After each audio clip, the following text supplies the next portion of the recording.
today's class will be basically on a practical topic, but rather I have decided to take it during lecture session.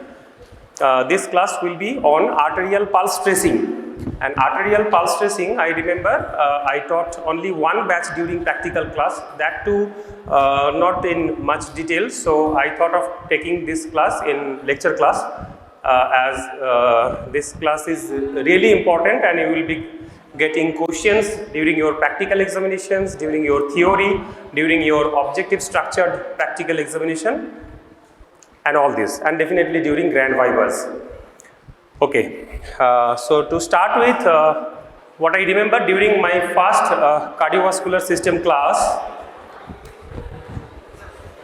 I'll request everyone not to come over here for biometric, because you are already marked as absent. Even if you are putting your fingers right now, you will be absent for sure. Okay, so today's class is on arterial pulse tracing. What I remember in my last class, I had given you some concept on preload, afterload and myocardial contractility, the three things that governs cardiac output. Okay, so what is, I guess now all of you by now you know what is cardiac output, what is preload, what is afterload, what is myocardial contractility and what is ejection fraction. So to recap a little bit, what is preload? Preload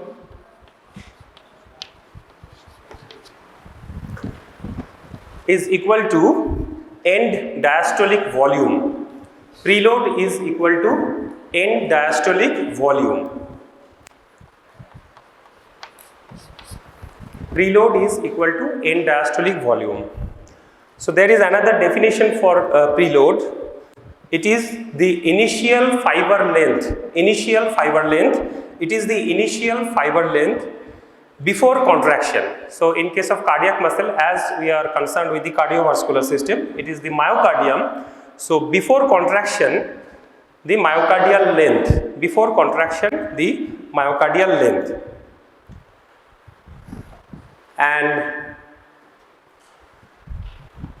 preload will be equal to end diastolic volume. So those who are new, let me introduce an example. So say for example a rubber band, right? So I have a rubber band. If I stretch it this much, it will contract. If I stretch it this much and release, it will contract, right? And if I stretch the rubber band this much and release, it will contract more forcefully, right? Okay, so before contraction, the initial fiber length is called preload, right? Initial fiber length before contraction is called preload. Initial fiber length means myocardial fiber length. Myocardium is your cardiac muscle, right? So your myocardium or your cardiac muscle is actually behaving like a rubber band. The more you stretch it before contraction, the more forcefully it will contract, right? So the initial fiber length before contraction, this much or this much, initial fiber length before contraction is called your preload. And this preload term is applicable in case of skeletal muscle as well as your cardiac muscle or myocardium, right? And why preload is equal to end diastolic volume?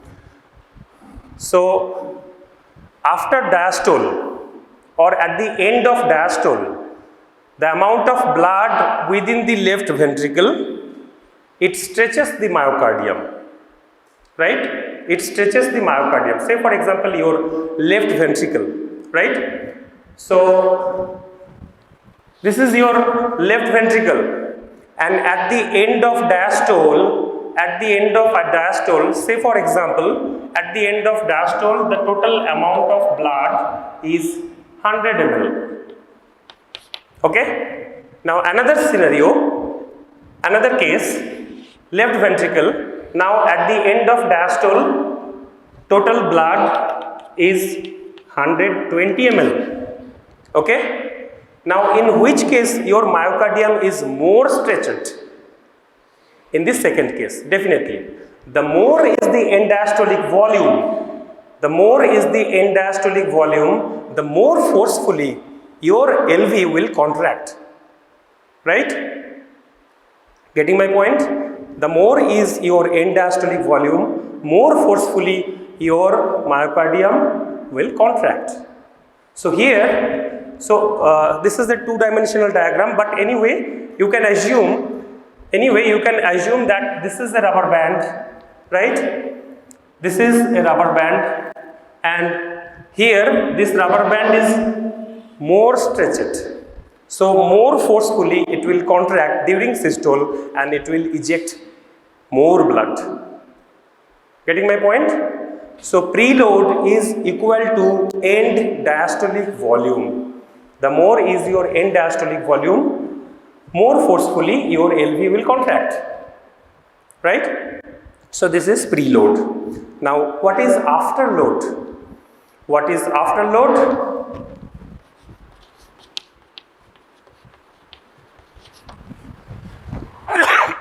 Excuse me. So what is afterload? Afterload is the resistance against which your LV is contracting. So if you are not getting, I repeat the definition, it is the resistance against which your ventricle is ejecting blood. The resistance against which blood is expelled by the ventricle. So very commonly we consider it as left ventricle, because cardiac output, ejection fraction, all these are connected with left ventricle. We do not very frequently measure right ventricular ejection fraction or right ventricular cardiac output, but in health or in physiology both are same, right? So left ventricular cardiac output 5 liter per minute, right ventricular cardiac output 5 liter per minute. So it is always 5 liter per minute. So 5 liter of blood is circulating, right? In your systemic circulation as well as in your total is not 10 liter, definitely your volume is not 10 liter, but per minute cardiac output is 5 liter for both the right side and left side. And when we use the term preload, afterload, myocardial contractility, ejection fraction, cardiac output, all these are related to your left ventricle. Okay. Now let me give you the concept of afterload. What is afterload? So by definition, it is the resistance against which your LV is contracting or your LV is ejecting blood into the systemic circulation. Your LV is ejecting blood into systemic circulation and your RV is ejecting blood into the pulmonary circulation. And remember, your systemic circulation is a high resistance circuit and your pulmonary circulation is a low resistance circuit. Later on in subsequent classes, I will give you examples. I will actually measure how much is the resistance in the systemic circulation and how much is the resistance in the pulmonary circulation. Then only you will be able to compare how much the resistance is in systemic circulation, right? Okay, now afterload is defined as the resistance against which blood is expelled. So this is your LV and this is aorta, right? This is aorta. So your blood during systole, your blood is expelled into the aorta. Your blood is expelled into the aorta, then large arteries, medium-sized arteries, arterioles, and finally the capillaries, right? So this is how your blood is expelled. Now resistance is mainly located into the small arteries and the arterioles. Small arteries or the arterioles where actual resistance is there. Okay, so the arteries, large arteries like aorta, small arteries, arterioles, all are having elastic tissues and VSM. What is VSM? VSM is vascular smooth muscles, and vascular smooth muscles are under the control of sympathetic system, sympathetic output or sympathetic and parasympathetic output, mainly sympathetic. So that determines the tone of vascular smooth muscle. Okay, the balance between the sympathetic and parasympathetic, it determines the tone of vascular smooth muscle, and this autonomic tone determines the caliber of the arteries, the arterioles.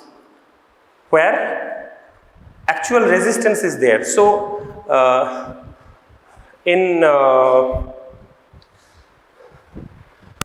so if I give you an example, say for example, now there is some resistance. Now large arteries, small arteries, arterioles. So this is how it takes place.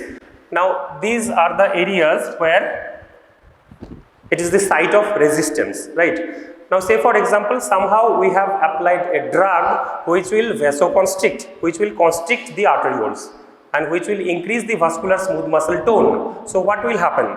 If I give vasoconstrictor, any vasoconstrictor, say for example, you know, noradrenaline, okay. So say for example, I have given injection norepinephrine or noradrenaline to a patient due to some reason. So what will happen?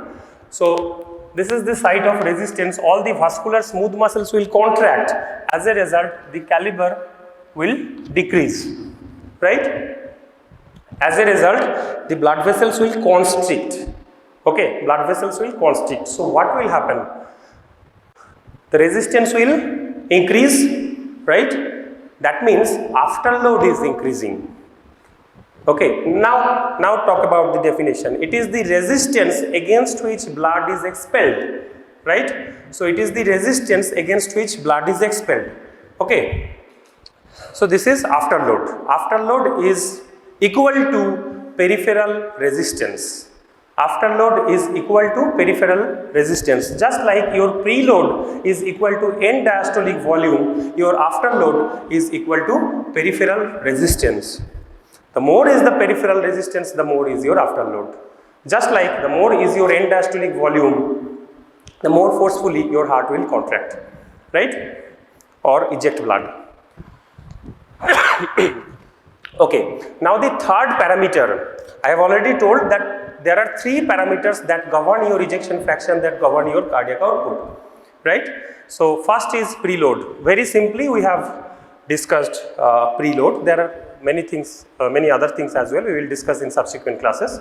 So I guess the basic idea on preload and afterload is clear to you now. Okay, preload is equal to end diastolic volume, but always remember one thing I forgot during discussion of preload.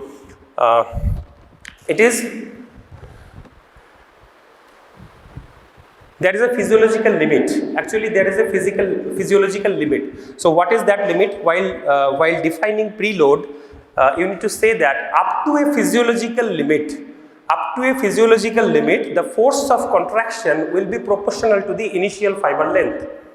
Okay, so the full definition will be up to a physiological limit.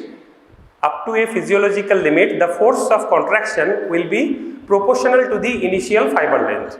Okay, I am giving you the same example of rubber band. I am stretching the rubber band this much and releasing it, it is contracting. I am releasing this much, it is contracting more forcefully. But if I stretch the rubber band beyond a physiological limit, it will tear down, right? Clear? So there is a physiological limit. So up to that limit, until a physiological limit, the force of contraction will be proportional to initial fiber length. Okay. So preload, afterload we have discussed. Now another term is myocardial contractility. What is myocardial contractility? Myocardial contractility is the third parameter. It is the inherent property of the myocardium, when you are keeping your preload and afterload fixed. Okay, so if you keep preload and afterload fixed or constant, then also another parameter that drives the force of contraction, and that is myocardial contractility. And myocardial contractility is the inherent property of the myocardium. Okay, inherent property of the myocardium, that means how forcefully your myocardium will contract. It may vary person to person, even if the preload and afterload are same for both the person. Okay, even if preload and afterload are fixed for both the person, there might be different force of contraction, and this is due to inherent property of the myocardium that determines the force of contraction. Actually, this inherent property is it depends on the ion channels, the calcium channel, the sodium channel, all are within the myocardium, right? So in subsequent classes I will show you the myocardial action potential, right? Myocardial action potential of the SA node, slow response action potential and fast response action potential. Then you will get to know those ion channels. Okay, so different phases of action potentials are there and how the ion channels govern the force of contraction, right? Okay, so these three properties, preload, afterload and myocardial contractility and their interplay determines cardiac output. What is cardiac output? It is the amount of blood ejected per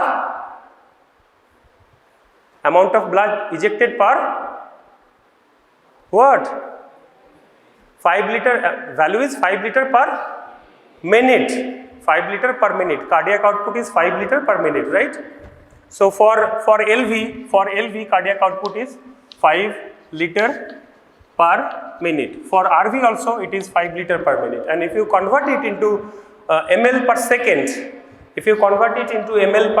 it will come to 83 ml per second. So this is cardiac output. But very commonly we call it in liter per minute, okay, and not ml per second. Okay.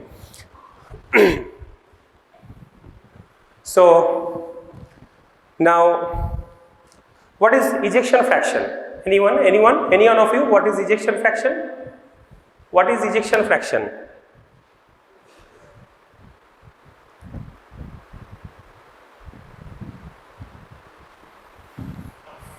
No one? What is ejection fraction? We have discussed in our previous class. Ejection fraction.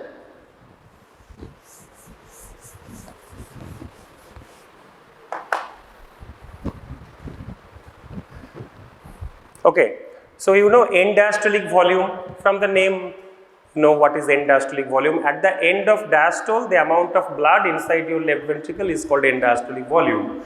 And normally in a healthy resting individual, it is 120 ml. Okay, it is 120 ml.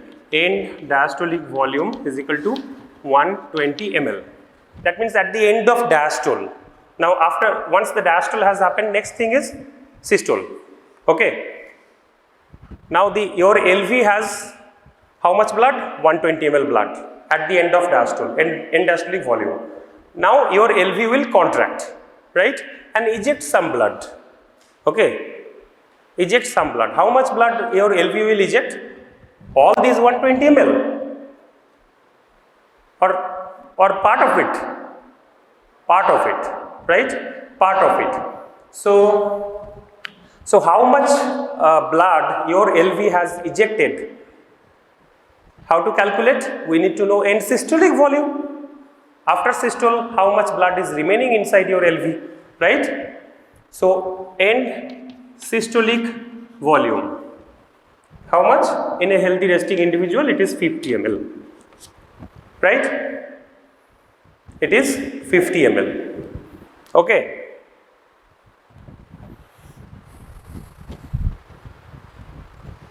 So how much is ejected blood? 70 ml.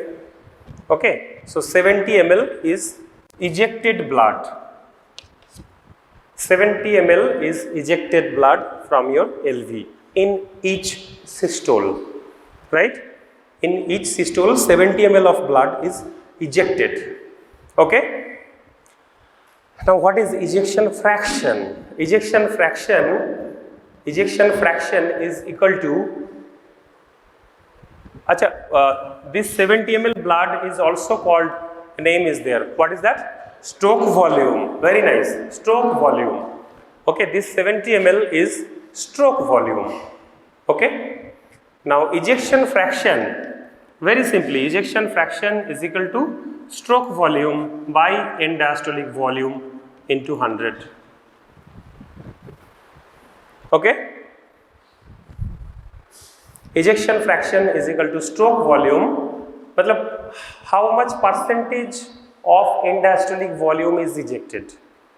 This is ejection fraction. At the end of the diastole, you have 120 ml of blood inside your left ventricle. Now, after systole, some amount of blood will be ejected and some will remain inside the LV, right? So, ejection fraction will be stroke volume divided by end diastolic volume into 100. So you can calculate the value as well, 70 by 120 into 100, 58 point something, or it will come like that, 59%. Okay. Okay, so what is the clinical importance of ejection fraction? What is the clinical application or knowledge behind ejection fraction? Why do we need to know ejection fraction? Simply think, what will happen if your ejection fraction is less? Okay, your heart's job is to pump blood into your systemic circulation and supply oxygenated blood to all the tissues, right? All the tissues, and we call it perfusion. We call it perfusion. So all the tissues are perfused due to this ejection fraction, due to this normal ejection fraction. Now, once your heart is not able to pump, your heart is pumping because of the interplay of three parameters, right? Your heart is pumping because of the interplay of three parameters. One is preload, another is afterload, and another is myocardial contractility, right? The more is the preload, more forcefully heart will contract. The more is the myocardial contractility, more forcefully heart will contract. The more is the afterload, less blood will be ejected, right? So the interplay of three parameters that will govern your ejection fraction. Simply, when ejection fraction is extremely low, we call it heart failure. Your heart is not able to pump, right? And very correctly, very accurately, we call it systolic heart failure. Okay, systolic heart failure, or we call it reduced ejection fraction heart failure. Nowadays, heart failure are classified into three categories. One is reduced ejection fraction heart failure, another is preserved ejection fraction heart failure, right? So,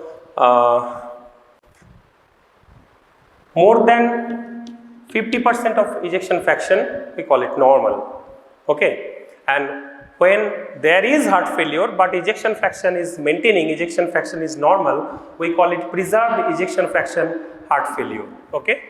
So, preserved ejection fraction heart failure, okay? Preserved ejection fraction heart failure when ejection fraction is more than 50%, okay?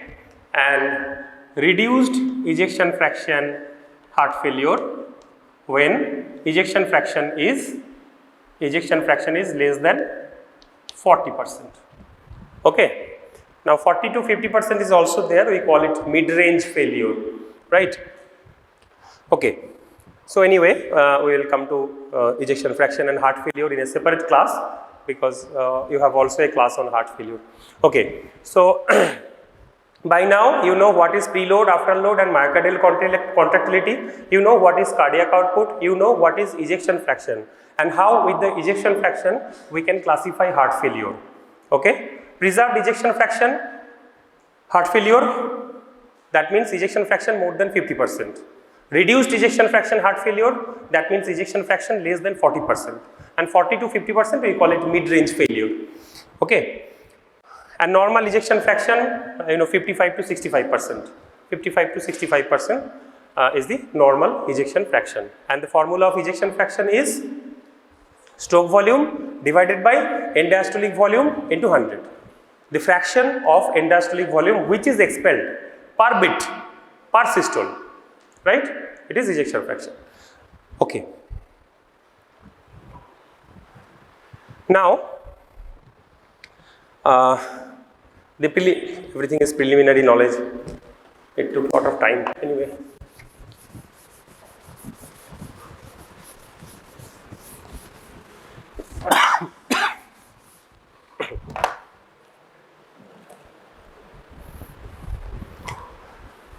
Okay, now you have done your practical classes on pulse, right?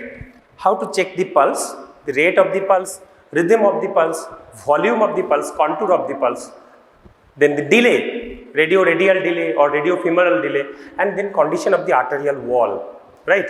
So these are the parameters we are supposed to check whenever we are examining a patient. Okay, pulse you will check for all patients, irrespective of whether it is a medical patient or surgical patient or any patient. Okay, So irrespective of the patient problem, whatever is the diagnosis, you are going to check the patient pulse. And examination protocol I have discussed in one batch classes, I am repeating. So how to check a patient? First is the history taking. Okay. So whenever a patient comes to you, say for example complaining of chest pain or complaining of respiratory distress, you are going to take the history. Okay. History is the first thing you are going to do. You will not touch the patient, you will not examine the patient, just you will ask few words. Okay. You will talk with the patient. That is taking history. Say for example, the patient is complaining of chest pain, then you can ask definitely history taking will be on patient's own language. Okay. History taking will be on patient's own language, right? So patient will be complaining of chest pain, you will ask कि किस time आपको ज़्यादा होता है, morning में होता है कि इवनिंग में होता है या फिर हेवी वॉक करने पे होता है, सीढ़ी चढ़ने पे होता है, ठीक है? तो आपको ये सब क्वेश्चन पूछना है regarding history taking, right? During history taking आपको चेस्ट पेन से रिलेटेड सारे क्वेश्चंस पूछना है. सिग्निफिकेंट कोई इलनेस पहले से है कि नहीं, तो ये सब जो चीज़ें हैं history taking we will take detail class.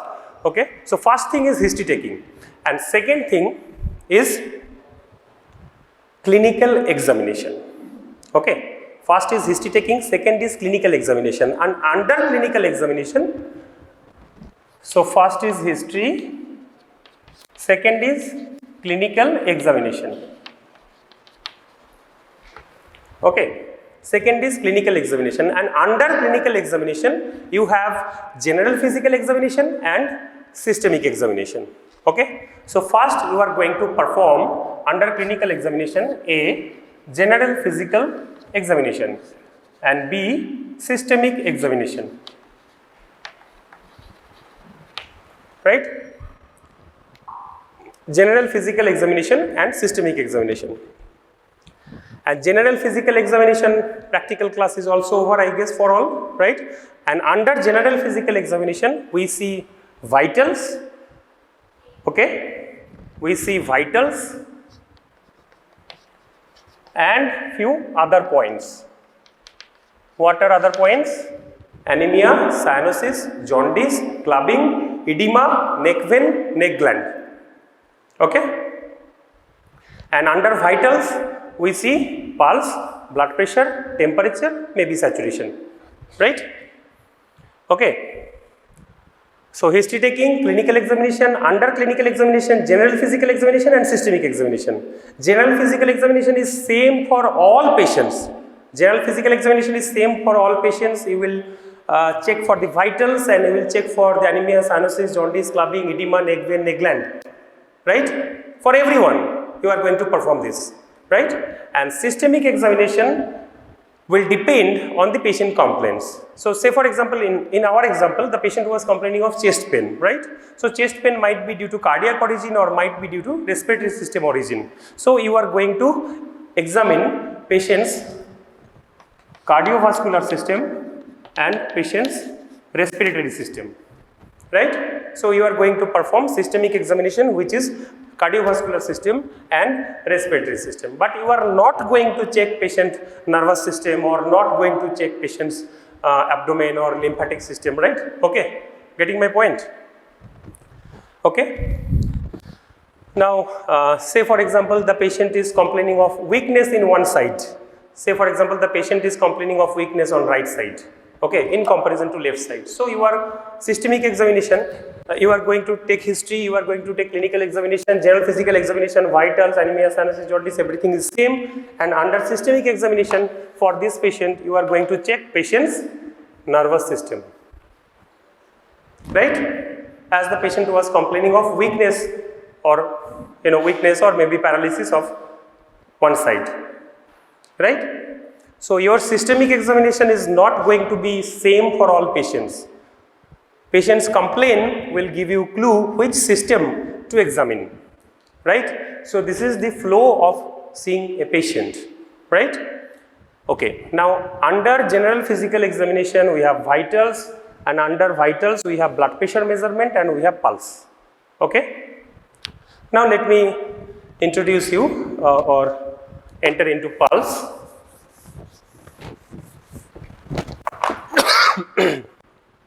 So So pulse wave tracing. So which artery we are going to see pulse? Radial artery. More commonly radial artery, but not necessarily you have to stick to radial artery.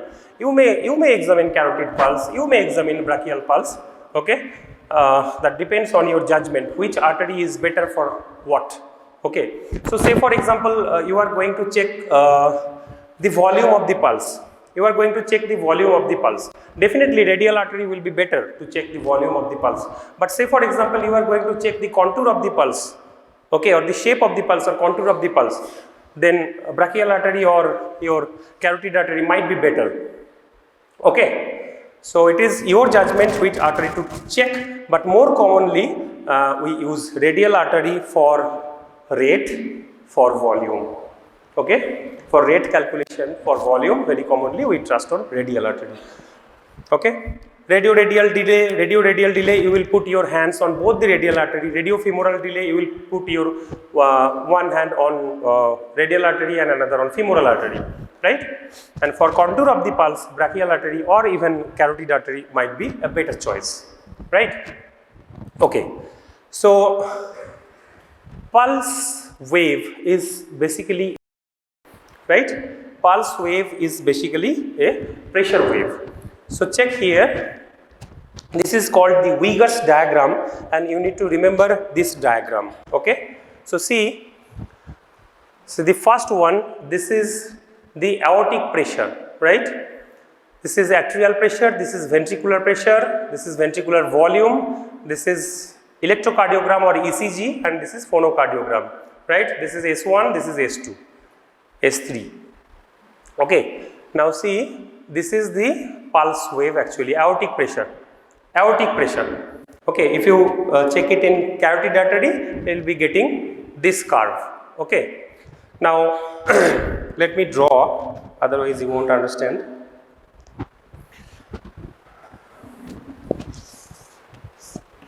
Okay, this is LV, this is aorta, LV and aorta, right? So to capture this pressure wave, actually very accurately, to capture this pressure wave very accurately, what we need to do? We need to introduce a pressure monitoring cannula directly into the aorta and connect it with a manometer, right? Okay, so when your LV is contracting, first there is a pressure wave. There is a pressure wave that immediately moves from the LV cavity into the aorta. It is a pressure wave, right? It is a pressure wave. Okay.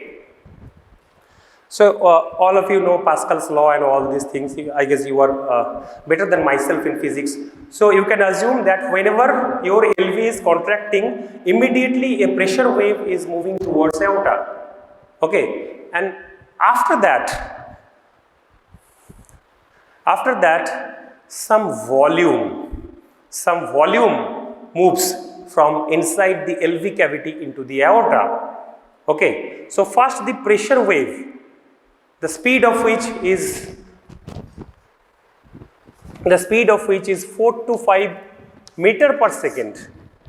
4 to 5 meter per second. A pressure wave moves from inside LV into the aorta, the speed of which is 4 to 5 meter per second. And second, some volume or some mass, volume of blood, some mass is replaced from LV cavity towards the aorta. Okay. So the first wave we call it pressure wave or percussion wave. Okay. First wave we call it the pressure wave or percussion wave. Okay. So pressure wave or percussion wave. P. Pressure wave or percussion wave. Second, any problem? Okay.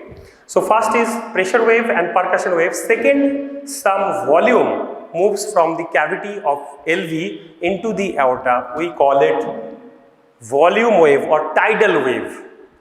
Tidal means volume. Okay.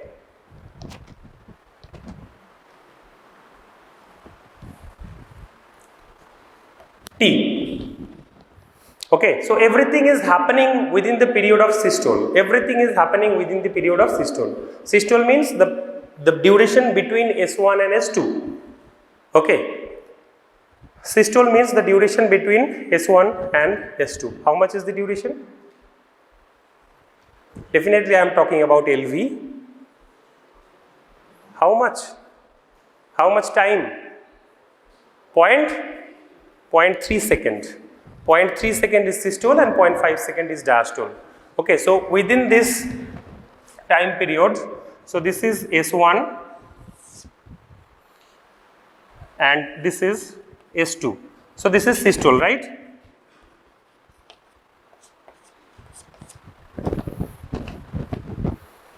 Okay. So I am putting a manometer over here to record the pressure wave, right?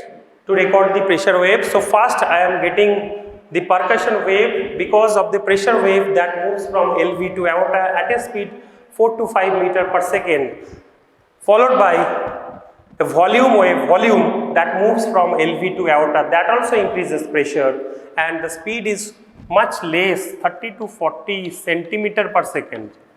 30 to 40 centimeter per second. This is the volume wave, and that creates a second peak. We call it tidal wave or T. Okay, first is percussion wave and second is tidal wave. Okay, now what will happen? At S2 there will be a notch. At S2 there will be a notch. We call it dichrotic notch.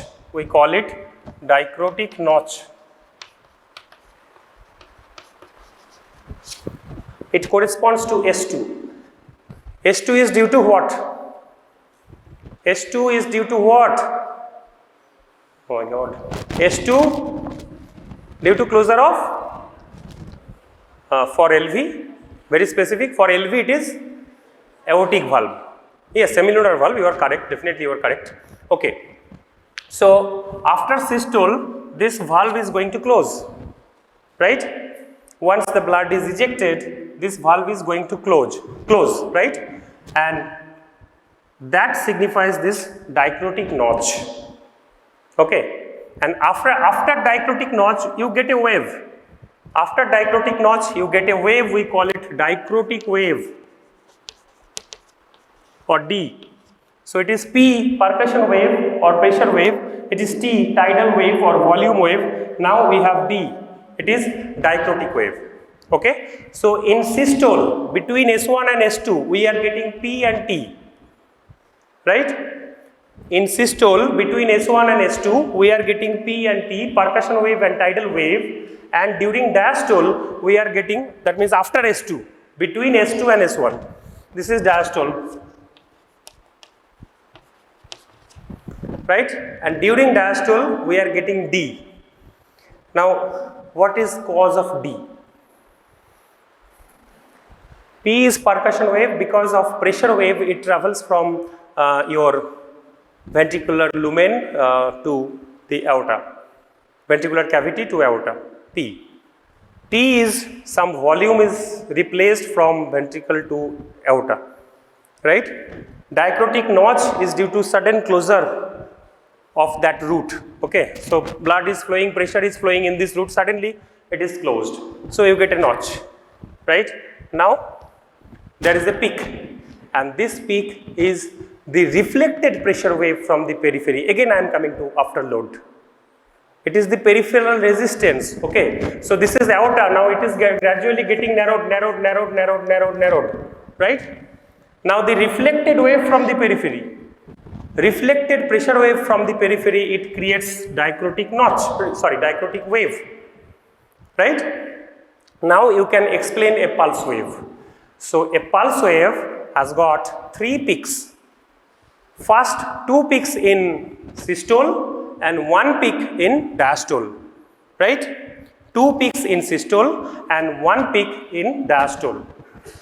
The systolic peaks are P wave or percussion wave.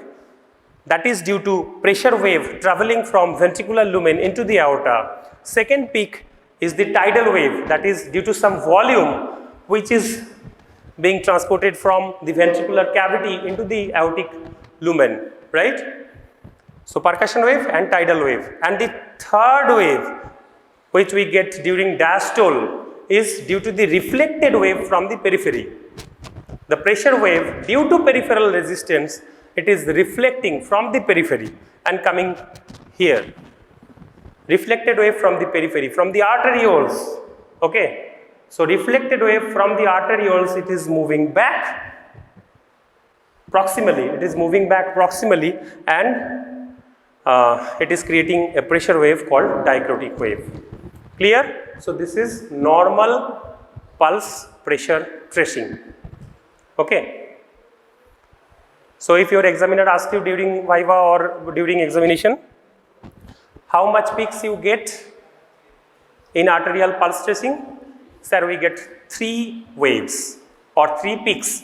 2 peaks in systole and 1 peak in diastole. The systolic peaks are percussion wave and tidal wave, and diastolic peak is dicrotic wave.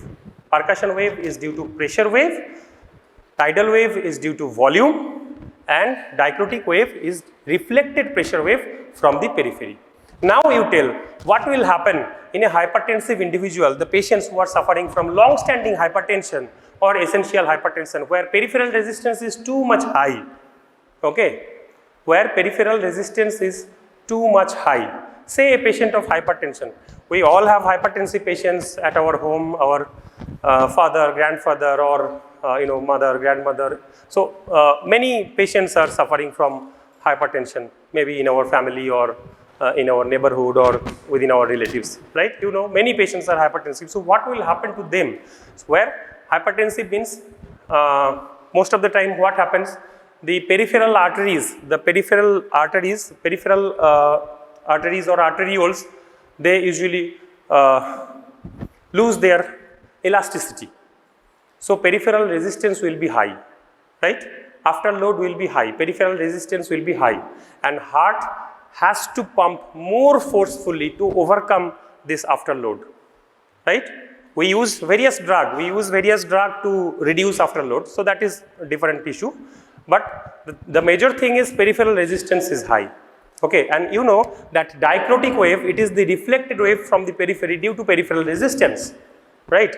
The more is the peripheral resistance, more sharp will be the dicrotic wave, right?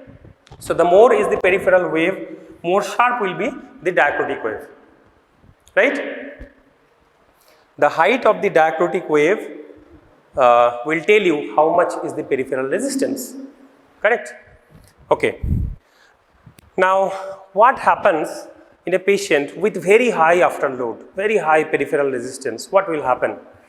The reflected wave from the periphery is so much powerful. Reflected wave from the periphery will be so much powerful that instead of happening during diastole, it will come or it will reach even before time. That means during systole, right?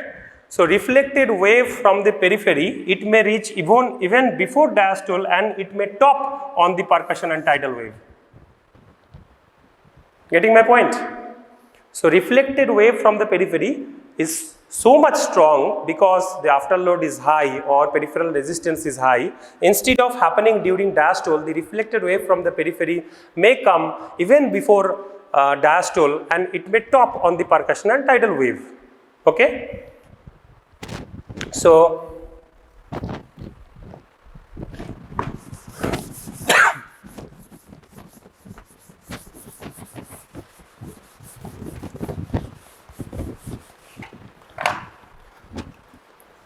So first thing I need to explain you first that you see the pulse wave whenever you will put a finger plethysmography. If you have gone into an ICU, you have seen some finger clip is placed over the patient's finger, right? And you will get a pulse tracing like that.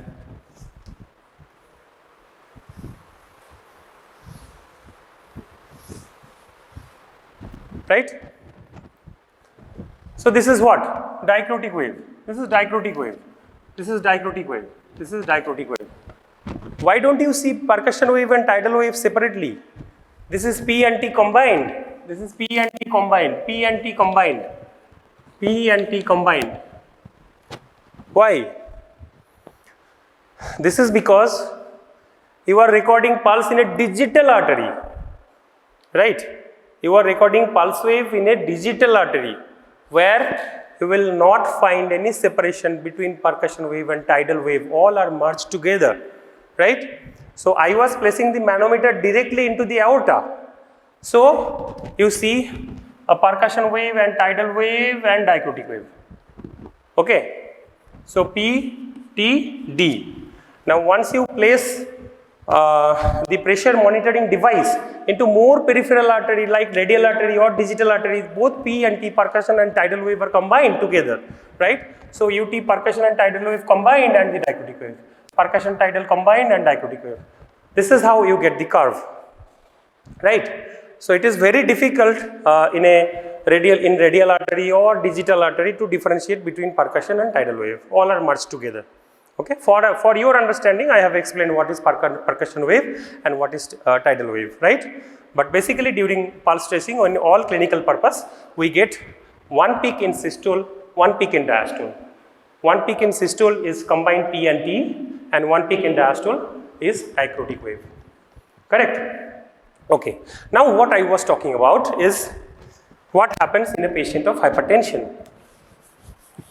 In a patient of hypertension or high blood pressure, what happens is this dicrotic wave is so strong and the peripheral resistance is so high. Peripheral resistance is so high that the reflected wave from the periphery, so this is your LV and this reflected wave from the periphery, it is supposed to come during diastole. The reflected wave from the periphery, it is supposed to come during diastole, but the peripheral resistance is so strong that it is appearing even before diastole or in the systole and it tops on percussion and tidal wave, right? So the reflected wave from the periphery, it tops on percussion and tidal wave, right? Okay, it tops on percussion and tidal wave and there is a slight notch and down, right? Okay. The normal was supposed to be in the dotted line.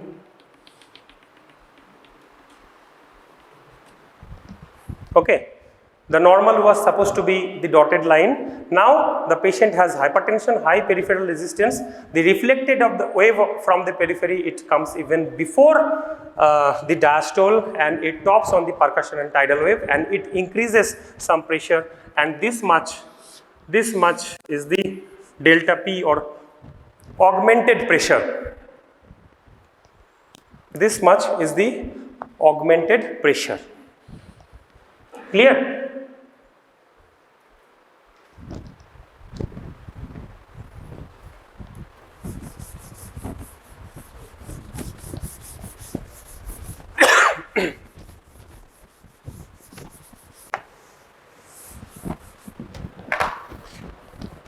Okay, so remaining thing I guess all of you know. So volume of pulse, we have hypokinetic pulse and hyperkinetic pulse, right?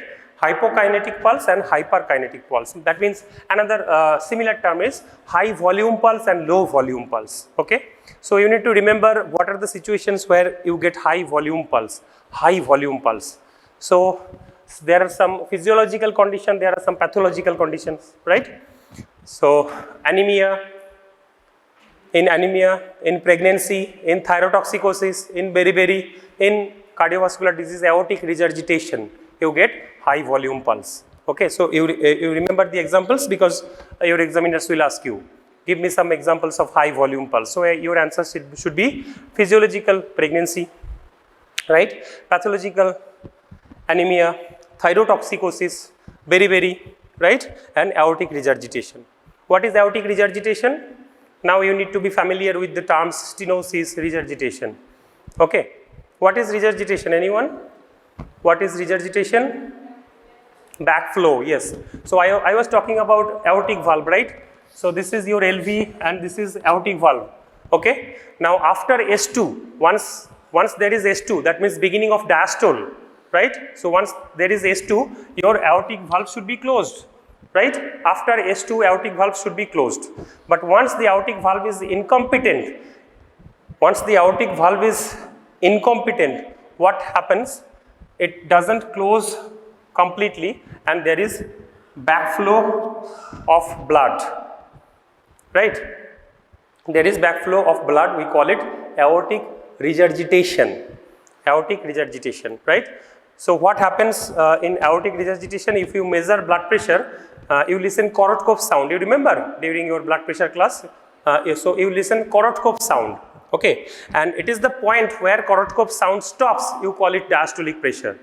So in aortic regurgitation, what happens? Even at deflating the pressure at 0 millimeter of mercury, still you listen the coroscope sound, right? So you have wide pulse pressure, right? Systolic minus diastolic, wide pulse pressure, and also high volume pulse. Okay. So what will happen in aortic regurgitation? End diastolic volume will be high, right? End diastolic volume will be high in case of aortic regurgitation, right? Okay. So you get high volume pulse. Okay, in aortic regurgitation. We call it, we have another name for it like Corrigan's pulse, dancing pulse, or water hammer pulse. Okay, have you heard the name water hammer pulse? It has been discussed in your practical classes. Okay, so we call it water hammer pulse. How to check for water hammer pulse? The patient will be lying flat and you will examine the patient's pulse with the ball of these fingers, right? And you will suddenly raise patient's hand and you will feel that it is tapping and collapsing. Okay, so the arteries will becoming almost bloodless during the diastole, right? Because of this aortic regurgitation, right? Okay, so we call it water hammer pulse. So remember examples of high volume pulse: anemia, pregnancy, thyrotoxicosis, beriberi, aortic regurgitation. Okay, this is high volume pulse, or also called hyperkinetic pulse.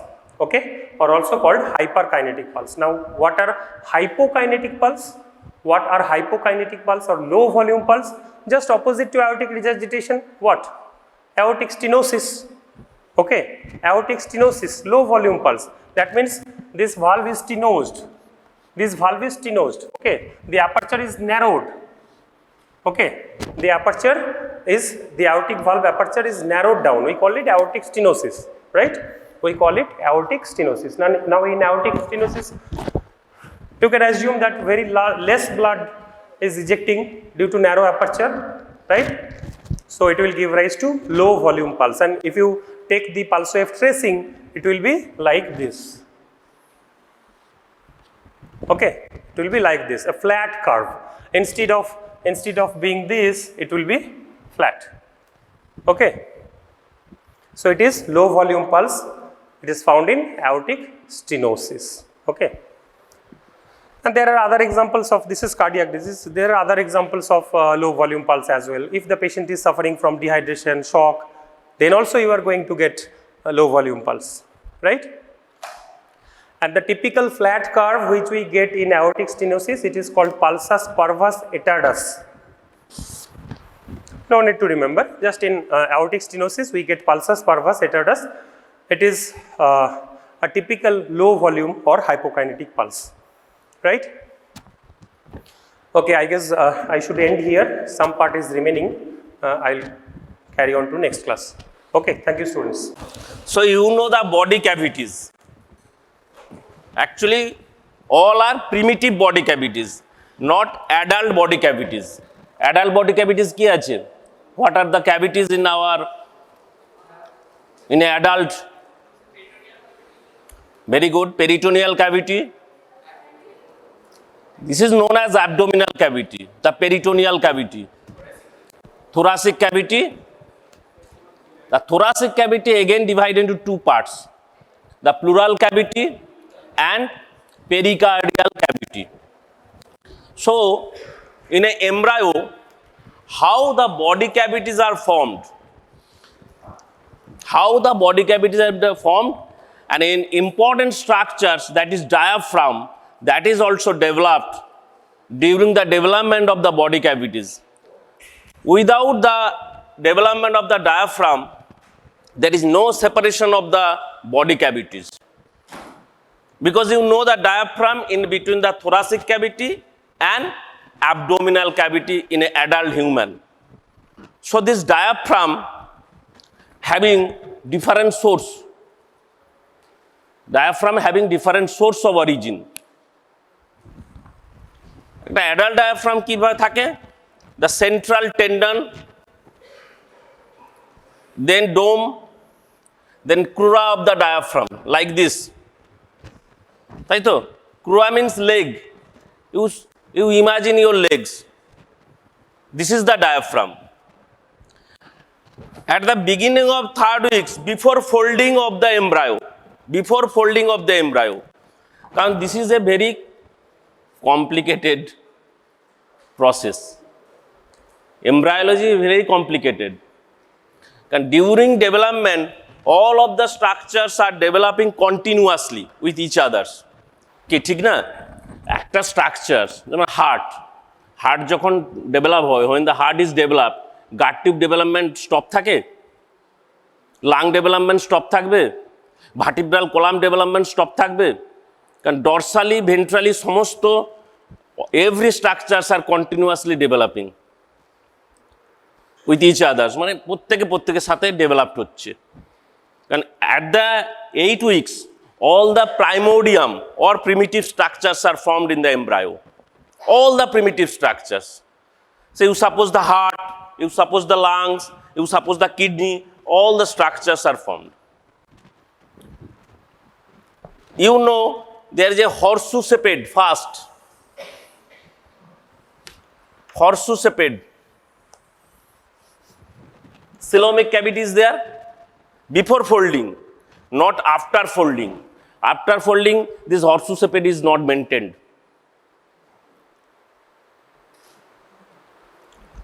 Understand? This horseshoe shaped, you know, here is the cardiogenic area, and in this area you got the septum transversum, and this cavity is known as primitive pericardial cavity. And this primitive pericardial cavity communicates with this two lateral extension, that is এই দুটো ক্যানেলের নাম দেওয়া হয়েছে because the pericardial and peritoneum, বলো pericardio peritoneal canal, pericardio peritoneal canal, এবং through this they communicate with the extraembryonic cavity or extraembryonic coelom. কমিউনিকেশনটা কতদিন অবধি থাকবে? Between the communication of the extraembryonic coelom and intraembryonic coelom, দাঁড়াও, আচ্ছা, how intraembryonic coelom is formed? কে বলবে? যে কেউ বল, how intraembryonic coelom is formed? পড়তে হবে, অনেক পড়তে হবে, নাহলে হবে না। Intraembryonic cavity, it is the cavity of the lateral plate mesoderm. Lateral plate mesoderm, আমরা যে সমস্ত অর্গান দেখব, সে আমরা thoracic ক্যাভিটিতে যে অর্গান কি কি পাবো? Lungs and heart, 2 lungs and 1 heart in the thoracic cavity, and in the abdominal cavity or peritoneal cavity আমি কি পাবো? So many abdominal organs are there, so many abdominal organs. সেই অর্গানসগুলোর দুটো লেয়ার থাকবে, প্রত্যেকটা অর্গানের দুটো লেয়ার থাকে। কি কি? ভিসেরাল লেয়ার অ্যান্ড সাপোজ এইটা একটা অর্গান, এইটা হচ্ছে visceral layer, this is parietal layer. এই লেয়ারগুলো কোথা থেকে আসছে? বল বল। Very good. The somatopleuric layer or splagnopluric layer of the lateral plate mesoderm, বোঝার চেষ্টা কর, অরিজিন সবসময় এমব্রায়োলজিক্যাল অরিজিন জানতে হবে। যখন অ্যাডাল্টে আমরা সেরাস মেমব্রেন পাবো, serous membrane having parietal layer and visceral layer, প্রত্যেকটা মেমব্রেনের দুটো লেয়ার থাকে। এই যে গার্ড টিউবের ডেভেলপমেন্ট হয়েছে, গার্ড টিউব ডেভেলপমেন্ট স্যার পড়িয়েছেন এইচওডি স্যার? ফোল্ডিং হয়ে যেভাবে hind gut, fore gut, mid gut তৈরি হলো, প্রথমে fore gut, mid gut and hind gut, but mid gut communicates with the yolk sac through কিভাবে, কার মাধ্যমে?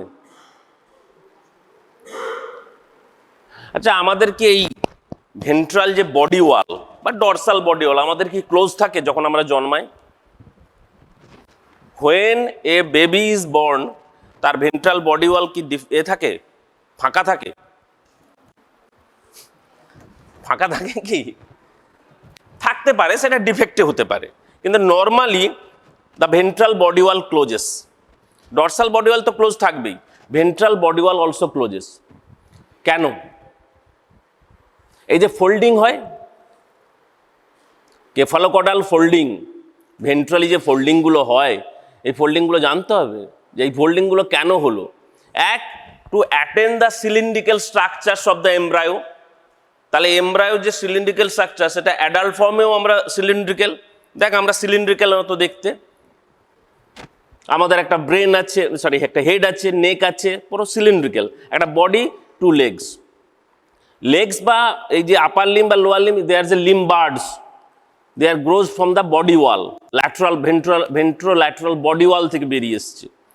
কিন্তু আলাদা করে যদি তুই দেখিস, হেড, নেক, বডি, এগুলো তো সব সিলিন্ড্রিক্যালের মতো দেখতে, সিলিন্ডার নয়। সো সেই সিলিন্ড্রিক্যাল স্ট্রাকচারস অ্যাটেন্ড হয় কোথায়? During embryological development by means of folding. ওই জন্য ফোল্ডিং হয় তিন রকমের, head fold, tail fold, tail fold মানে হাইন্ড গার্ডের জন্য, হেড ফোল্ড মানে fore gut along with the brain vesicles, মানে যে ব্রেন তৈরি হচ্ছে। ফোর গার্ডটা অনেক দেখছিস না, এরকম ছবিটা দেখলেই বুঝতে পারবি তো, এইরকম হয়।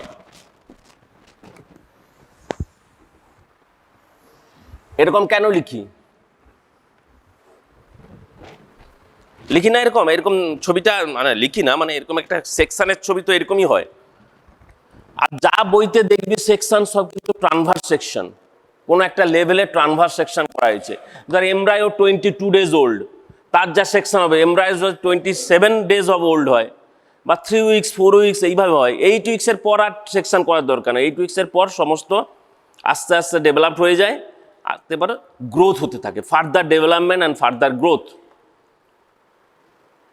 বডি ক্যাভিটিস হতে গেলে তাহলে আমাকে পেরিকার্ডিয়াল ক্যাভিটি আর প্লুরাল ক্যাভিটিকে সেপারেট করতে হবে। এইরকম ট্র্যাকিয়া লাংবার তৈরি হয়ে যায়। আর তাহলে সেটা কার সামনে থাকে? ট্র্যাকিয়া কার সামনে থাকে? আরে অ্যাডাল্ট অ্যানাটমিতে ট্র্যাকিয়া কার সামনে থাকে? ফুড টিউবের সামনে থাকবে। Food tube is the dorsal position, that is ফ্যারিংস and oesophagus. ফ্যারিংস তো এখন পড়তে পারবি না, কেন না? ফ্যারিংস is development, ফ্যারিংস is developed during the head neck development from the pharyngeal arches. পুরো হেড নেকের যত ভিসেরা, যত বোনস, ইটস এ সেপারেট একটা এন্টিটি থাকে, that is pharyngeal arch. Pharyngeal arch development না হলে ফ্যারিংস ডেভেলপ হবে না। ফ্যারিংস ডেভেলপ না হলে হেড নেকের যত স্ট্রাকচারস আছে, তুই সে ম্যান্ডিবেল বল, ম্যাক্সিলা বল, হাইওয়েড বোন, so many muscles are there, সমস্ত everything coming from the head neck structure, pharyngeal arch. এক একটাই এমব্রায়োলজি বুঝতে হবে, অত সহজ নয়, ইট ইজ ভেরি কমপ্লিকেটেড। আবার বলছি, বারবার পড়তে হবে, একবারে বুঝতে পারলি না, দুবারে, তিনবারে, চারবার, পাঁচবার অর্থ পড়তে হবে। একবারে যেটা বুঝতে পারলি না, in one time, second time you will understand little thing, তার থেকে একটু বেশি, থার্ড, ফোর্থ, ফিফথ, এইভাবে পড়তে হবে। একবারে বুঝতে পারলাম না, ছেড়ে দিলাম, বারবার ছবিগুলোকে দেখতে হবে, মাথার মধ্যে ঢোকাতে হবে যে এই ছবিটা কোথা থেকে কি সেকশনে নেওয়া হয়েছে, ফ্রম হুইচ সেকশন, ট্রানভার্স সেকশন, কখন। কারণ ফোল্ডিং হলে একটা হোয়েন বিফোর ফোল্ডিং যেরকম ডিসপোজিশন ছিল, প্রোকোডাল প্লেট এইগুলো থাকবে না তো, ফোল্ডিং হলে তাহলে ভেন্ট্রালি চলে আসবে, হার্ট ভেন্ট্রালি চলে আসবে। তাই দেখো হার্ট ভেন্ট্রালি আছে, ডরসালি নেই, এই যে ভেন্ট্রাল পজিশন হার্ট। পড়তে হবে, নাহলে কিন্তু এই শুধু ক্লাস করলে হবে না।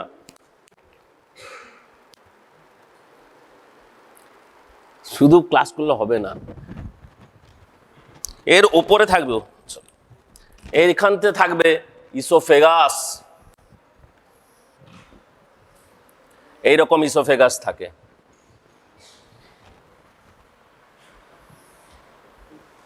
এইরকম এ থাকবে সামনে, এটা সামনে থাকবে, এটা পেছনে থাকবে, তারপরে এটা আবার চলে আসবে। তার মানে লাং বার্ড, একটা মনে রাখবি, লাংয়ের পড়ানোর সময় বলেছিলাম, lung bird is coming from the ফোরগাট, A diverticulum, যেটাকে বলা হয় respiratory diverticulum, it's coming from the proximal part of the ফোরগাট। ওই যে ইসোফেগাস বললাম, ফ্যারিংস নয় কিন্তু, ইসোফেগাসের আগে তো ফ্যারিংস coming from the pharyngeal arches.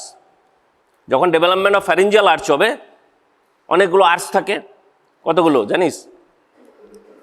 Initially 6টা আর্চ থাকে, পরে আস্তে আস্তে 5টা হয়। যখন ফ্যারিঞ্জিয়াল আর্চ ডেভেলপমেন্ট হবে তখন বলা হবে সমস্ত কোনটা ফ্যারিঞ্জিয়াল ডেরিভেটিভস, ওখানেও 3টে থাকবে, ডেরিভেটিভস থাকবে ফ্যারিঞ্জিয়াল আর্চের, ectodermal derivatives, mesodermal derivatives and endodermal derivatives.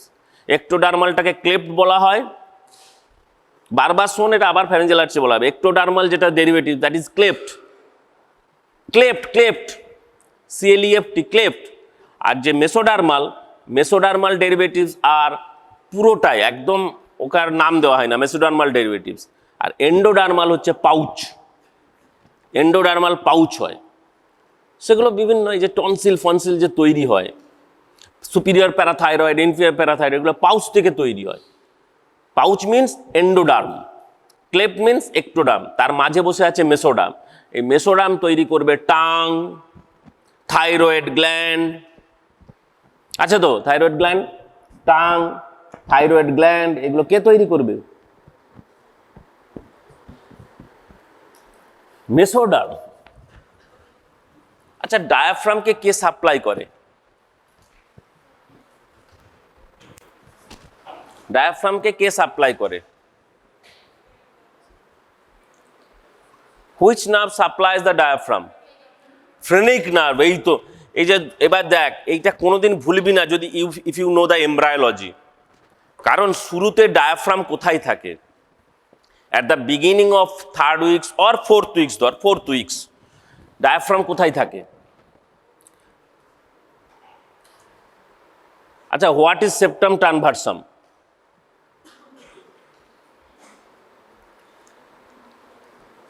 Originally কি এটা? এক্টোডার্ম, মেসোডার্ম না এন্ডোডার্ম? এটা বল।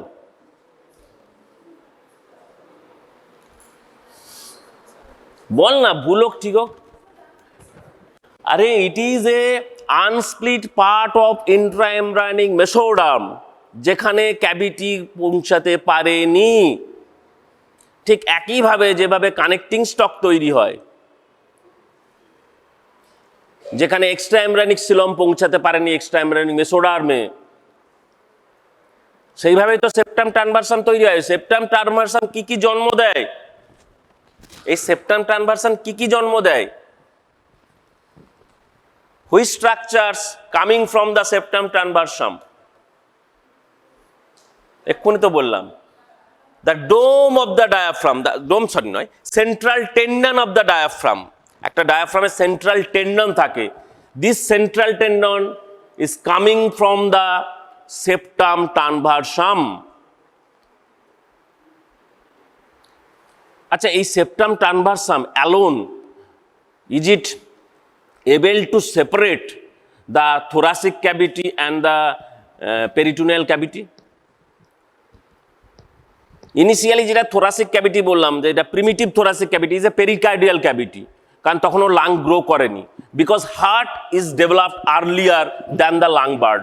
এটা মনে রাখো, হার্ট অনেক আগে তৈরি হয়ে যায়।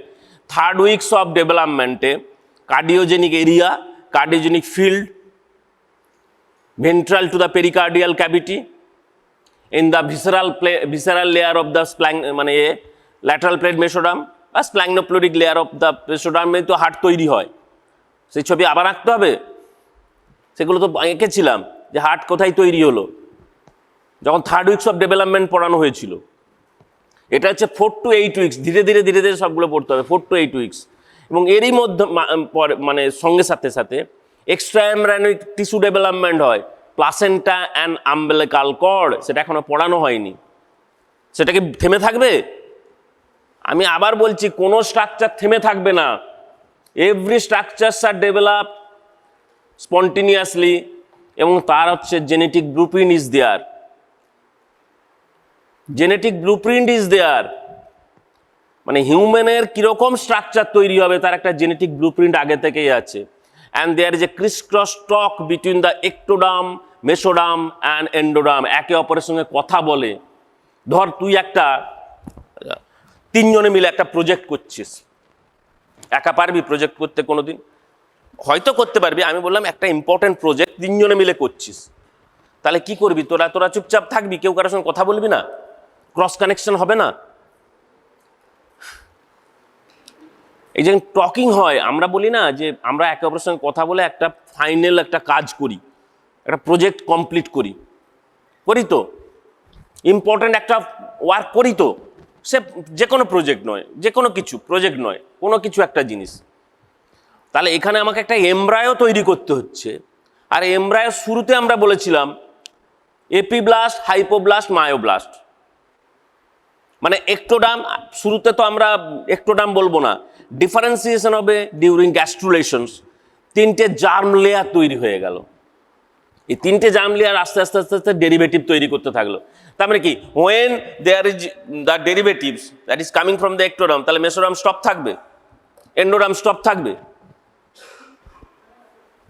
3টে ডেরিভেটিভস অ্যাট এ টাইম হচ্ছে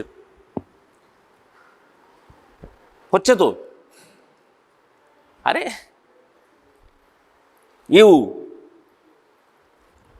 তুই হচ্ছে তো, তোকে বলছি হচ্ছে তো, তুই মুখটা ওরকম করে আছে, আমি বুঝতে পারছি না বুঝতে পারছিস কিনা। আমরা একটোডার্মাল ডেরিভেটিভসে বলেছিলাম নিউরো একটোডাম অ্যান্ড সারফেস একটোডাম। নিউরো একটোডাম তোমরা জানো, নিউরো একটোডাম নিউরাল টিউব ফর্মেশন করবে। তার আগে কিন্তু নিউরাল টিউব নয়, তার আগে neural plate, neural fold, neural গ্রুভ, তারপরে টিউব। আর তার পাশ থেকে সেলগুলো বেরিয়ে যাবে নিউরাল ক্রেস্ট সেলস। তার ডেরিভেটিভস আছে, বিভিন্ন ডেরিভেটিভস। প্রত্যেকের জন্য জিন আছে,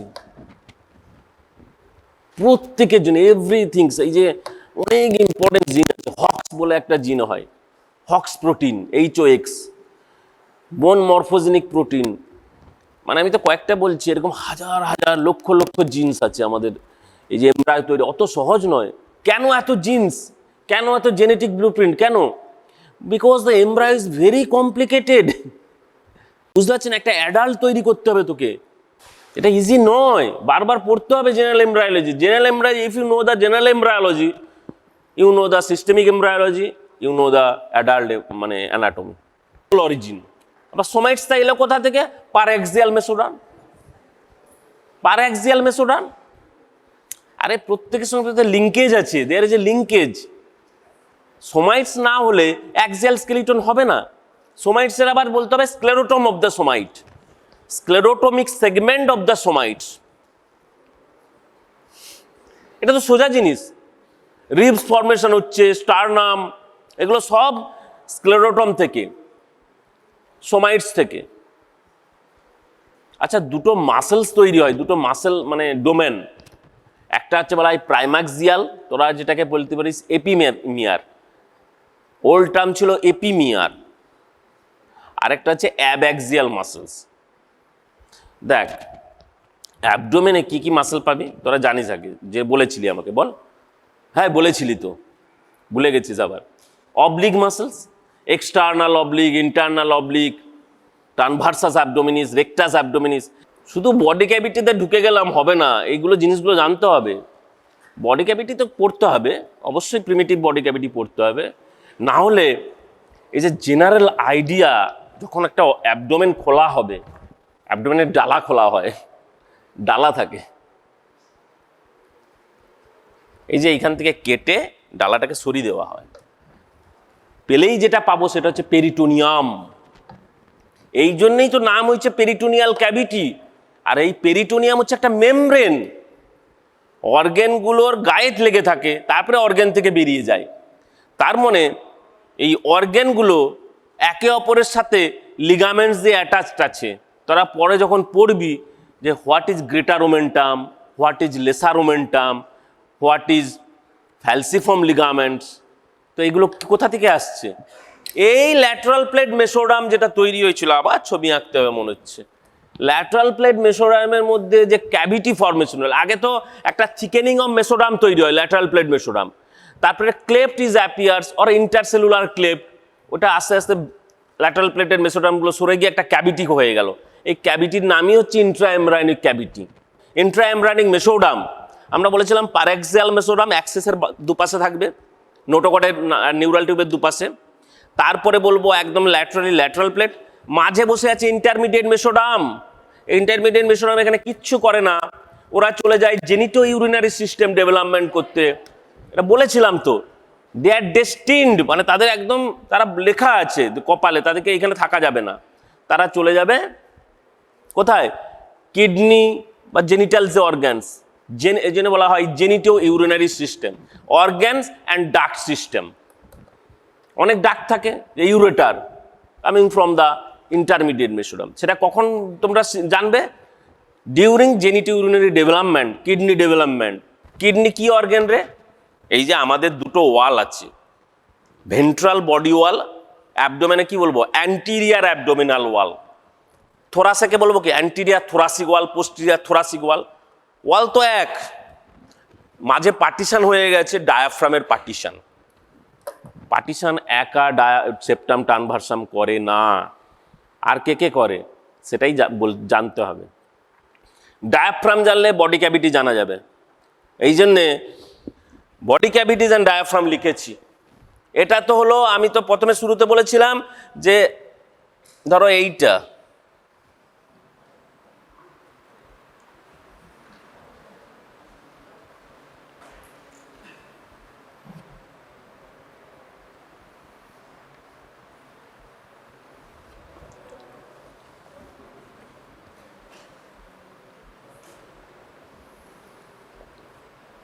এইটা হচ্ছে সেপ্টাম, এসটি লিখলাম, সেপ্টাম ট্রানভার্সাম।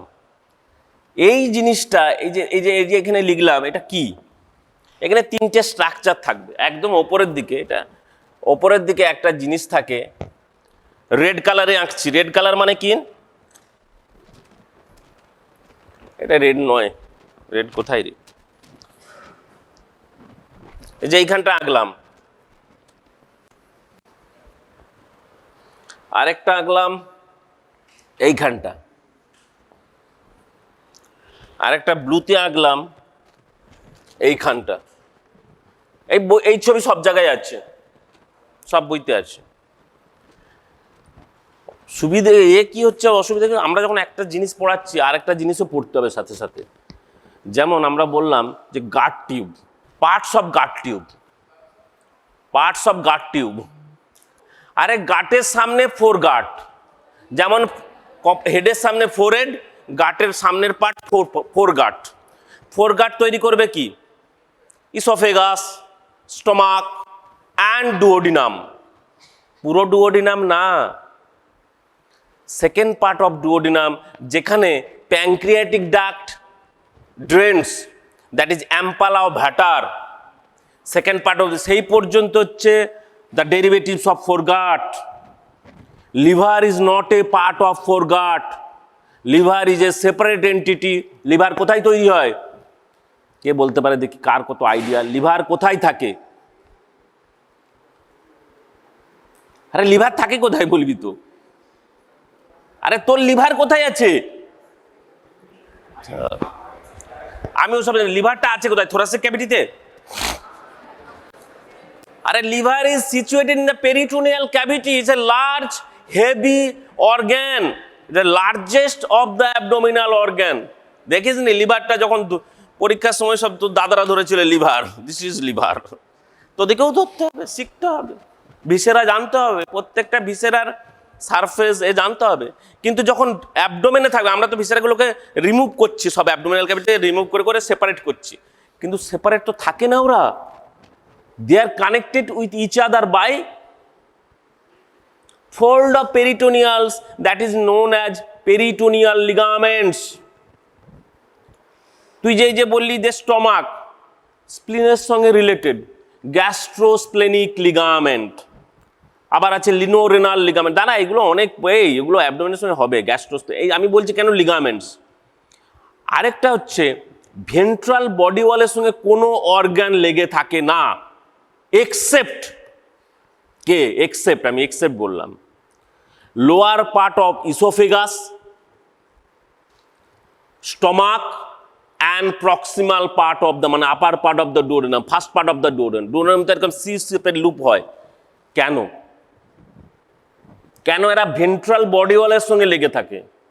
তখনই একটা ওয়ার্ড তোমাদের মাথার মধ্যে চলে আসবে, মেসেন্ট্রি। বস, মেসেন্ট্রি অত সহজ বাবা, একটার সঙ্গে একটা রিলেটেড, মেসেন্ট্রি।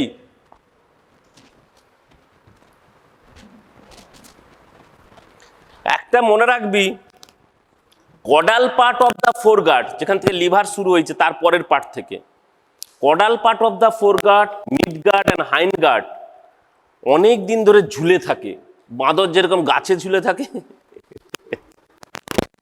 দু হাত দিয়ে, সেরকম এরা ঝুলে থাকে সাসপেন্ডেড। কোথা থেকে বল বল, আরে কোথা থেকে ঝুলে থাকবে? আমি তো বললাম মেসেন্ট্রি দুটো পার্ট হয়, ventral mesentery and dorsal mesentery. The ventral mesentery connected with the ventral body wall and dorsal mesentery connected with the posterior body wall. সেটা থোরাক্সেও হতে পারে, অ্যাবডোমেনে হতে পারে। তাহলে most of the gut tube সমস্ত দেখবি, ওই জন্য কেন বললাম যে একটা স্টাডি আছে তোদের কারিকুলামে, the abdominal organ in situ, মানে অর্গানগুলো অ্যাবডোমিনাল ক্যাভিটিতে বসে আছে সব, সেটা ডেসক্রিপশন, সেটা স্টাডি করতে হয়। কি হলো, কাশি হলো কেন শুনেই? ও আচ্ছা আচ্ছা, ওয়েদার চেঞ্জ, অ্যালার্জি আছে নাকি? তো কোল্ড অ্যালার্জি, আইজি হাই থাকলে কোল্ড অ্যালার্জির চান্স থাকে, আইজি চেক করতে, অনেকের আছে কোল্ড অ্যালার্জি, থাকতেই পারে। সো এই মেসেন্ট্রি আমি কেন বললাম যে অর্গানগুলো কিন্তু কেউ কারো থেকে, দেখ তোরা যেমন 5 জন, এই যে 5 জন বসে আছে, 6, তোরা একে অপরের গায়ে লেগে আছিস, আবার তার পেছন দিকে পার্টিশন আছে, ওটা বলছি না, এই 5 জন যে লেগে আছিস, এই 5 জন তো আমাদের 5টা অর্গান, এরকম তো 5টা লাইনে বসে থাকে না, এ এখানে বসলো, এ এখানে বসলো, তার জন্য যা যা সব জেনেটিক ব্লুপ্রিন্ট আছে। স্প্লিন বাম দিকেই থাকবে, লিভার ম্যাক্সিমাম ডান দিকে থাকবে, স্টমাক বাম দিকে থাকবে, তারপর অ্যাপেন্ডিক্স ডান দিকে থাকবে, গল ব্লাডার লিভারের কোলে ঝুলবে। তো এগুলো কি এমনি এমনি হয়েছে? এগুলো জেনেটিক ব্লুপ্রিন্ট আছে। কিন্তু তাহলে তুই বলতে পারবি না যে সে অ্যাবনর্মাল হতে পারে না, স্প্লিন ডান দিকে চলে আসতে পারে। হার্ট জানি আমরা সবসময় টুয়ার্ডস দ্য লেফট সাইড থাকে, হার্ট ডান দিকেও থাকতে পারে, ডেক্সট্রোকার্ডিয়া। যখন হার্টের ডেভেলপমেন্ট হবে তখন দেখতে পাবি ডেক্সট্রোকার্ডিয়া হতে পারে। এবং ডায়াফ্রাম বডি ওয়াল থেকে আসে, সোর্স, ডায়াফ্রামের সোর্স বডি ওয়াল থেকে আসে, অবশ্যই আসবে, আসতে পারে নয়, এবং সেটা এক্সপ্লেনও করা আছে।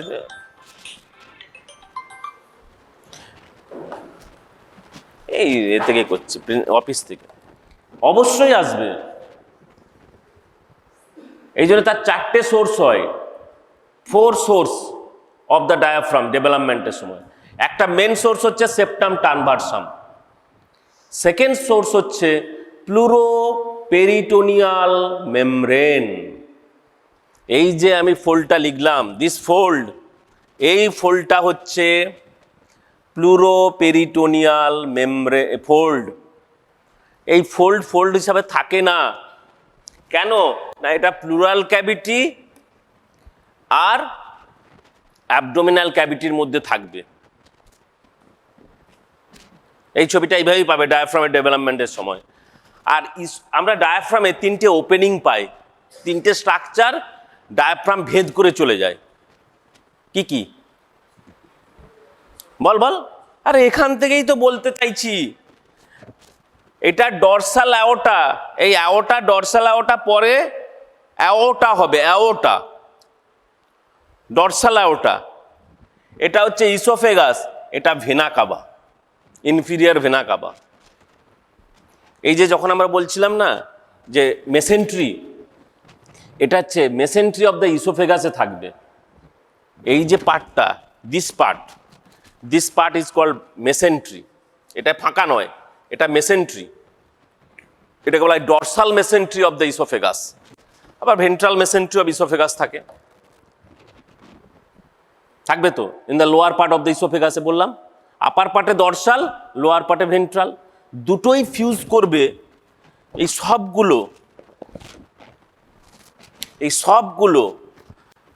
এই ফিউজ হয়ে গেল, এ ফিউজ হয়ে গেল। এটা তো আছেই সেপ্টাম টার্মাস, এইটা পুরো ডায়াফ্রাম তৈরি হয়ে গেল, কিন্তু আরেকটা পার্ট যেটা বডি ওয়াল থেকে আসছে এই রকম ভাবে ডায়াফ্রামে এলো। পুরোটা না, এই পার্টটা থাকবে, এটা হচ্ছে সেন্ট্রাল টেন্ডন, এটা এইখানটায় থাকবে না, এটা সেন্ট্রাল টেন্ডন পার্ট। এই বডি ওয়াল থেকেও আসছে, দ্য মাস্কুলার ইনগ্রোথ বলা হয়েছে, muscular ingrowth from the lateral body wall, মানে থোরাসিক ওয়াল থেকেও মাসেল এসে ডায়াফ্রাম তৈরি করবে। আর সেপ্টাম ট্রানভার্সানটা পুরোটাই mesodermal in tissue, mesodermal origin. ওই মেসোডার্মের মধ্যে, সেপ্টাম ট্রানভার্সামের মধ্যে একটি ইম্পর্টেন্ট জিনিস তৈরি হবে, largest organ. Liver is developed in the mesenchyme of the septum transversum. পরে সেটা ডিসপ্লেসমেন্ট হয়ে ডায়াফ্রামের নিচে চলে আসে। লিভার যখন পড়ানো হবে যে লিভার কিভাবে ডেভেলপড হয়, লিভার জেনে রাখো, লিভার সেপ্টাম ট্রানভার্সের ভেতর থেকে জন্ম নেয়, আর মেসেনকাইম থেকে, কারণ লিভারটা পুরোটাই মেসোডার্মাল ইন অরিজিন। এন্ডোডার্ম কি করে? এন্ডোডার্মের কাজ কি? এই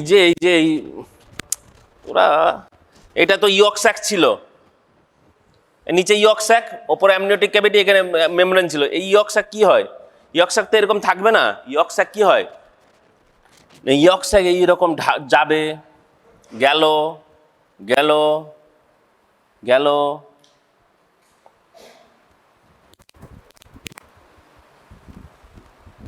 এইটা কেন আঁকলাম রে? অ্যালান্টোইক ডাইভার্টিকুলাম অর অ্যালান্টয়েজ, এটা একটা এন্ডোডার্মের পাউচ বা ডাইভার্টিকুলাম। এটা পরে যখন ফোল্ড হবে তখন আবার সামনের দিকে চলে আসবে। অনেক জিনিস আছে বাবা। অ্যালান্টয়েজ যদি পেটেন্ট অ্যালান্টয়েজ থেকে যায়, এই অ্যালান্টয়েজটা ইউরিনারি ব্লাডারের সঙ্গে যোগ থাকবে, ওই জন্য ফিস্চুলা হয়, এটা লিগামেন্ট করে, ব্লাডারের সঙ্গে লেগে থাকে, এপেক্সে ব্লাডারে, এইখান থেকেই। কিন্তু এটা পরে এটা ট্রানজিয়েন্ট স্ট্রাকচার, অ্যালান্টোইক ডাইভার্টিকুলাম থাকে না। ইট গিভস অ্যাবনর্মাল ডিফেক্ট করতে পারে অনেক কিডনির সময়। কিডনি ইউরিনারি ব্লাডার যখন ইন্টারমিডিয়েট মেসোম থেকে জন্ম নেয় তখন অ্যালান্টোইজ প্রবলেম করে, সেটা তখন পড়ানো হবে অ্যালান্টোইজ ফ্যালান্টোইজ। What is chorion? কোনো আইডিয়া আছে কোরিয়ন কি? বলে স্যার আবার পুরন ট্রফোব্লাস্টের যে কোরিয়ন বাইরে থাকবে, সেটা সব কোরিয়ন ফোরিয়ন সব কানেক্টিং স্টকে ঢুকে যাবে, অ্যামনিয়ন কিন্তু ঢুকবে না, অ্যামনিয়ন আলাদা। এই কানেক্টিং স্টকটাই ফিউচার আম্বিলিকাল কর্ড। এই যে আমি জিনিসটা আঁকলাম, এটা কিন্তু এখনো শেষ হয়নি। কেন বলছি? এটা খুব ন্যারো দিয়ে এইভাবে এসে একটা স্যাক থাকে, দ্যাট ইজ ইয়ক স্যাক। ইয়ক স্যাকটা তো ভেতরে ঢোকে, তারপরে এইটা এরকম থাকে না, এটা আরো ফোল্ডিং হয়, আরো ফোল্ডিং হবে, ফার্দার ফোল্ডিং, শুরুতে এরকম থাকে। সেই জন্যে এইখানটা আমি একটু অরফেন, এইখানটা একটু আমি ডাইভার্টিকুলাম করে দিলাম। এই এই যে ডাইভার্টিকুলামটা করলাম, এটা হচ্ছে respiratory diverticulum, proximal part of the foregut থেকে। তারও সামনে থাকবে oropharyngeal membrane, future mouth, stomodeum. ওই জন্য লাংস এখানে থাকে, মুখ তো আমাদের এখানে, হার্ট মানে ফিউচার মাউথ, সব এইখান থেকেও আসবে। কিন্তু তার সামনে থাকবে এইখানটা থাকবে মেসোডাম, এই জায়গাটায় মেসোডাম থাকবে। এই মেসোডামে থাকবে কি,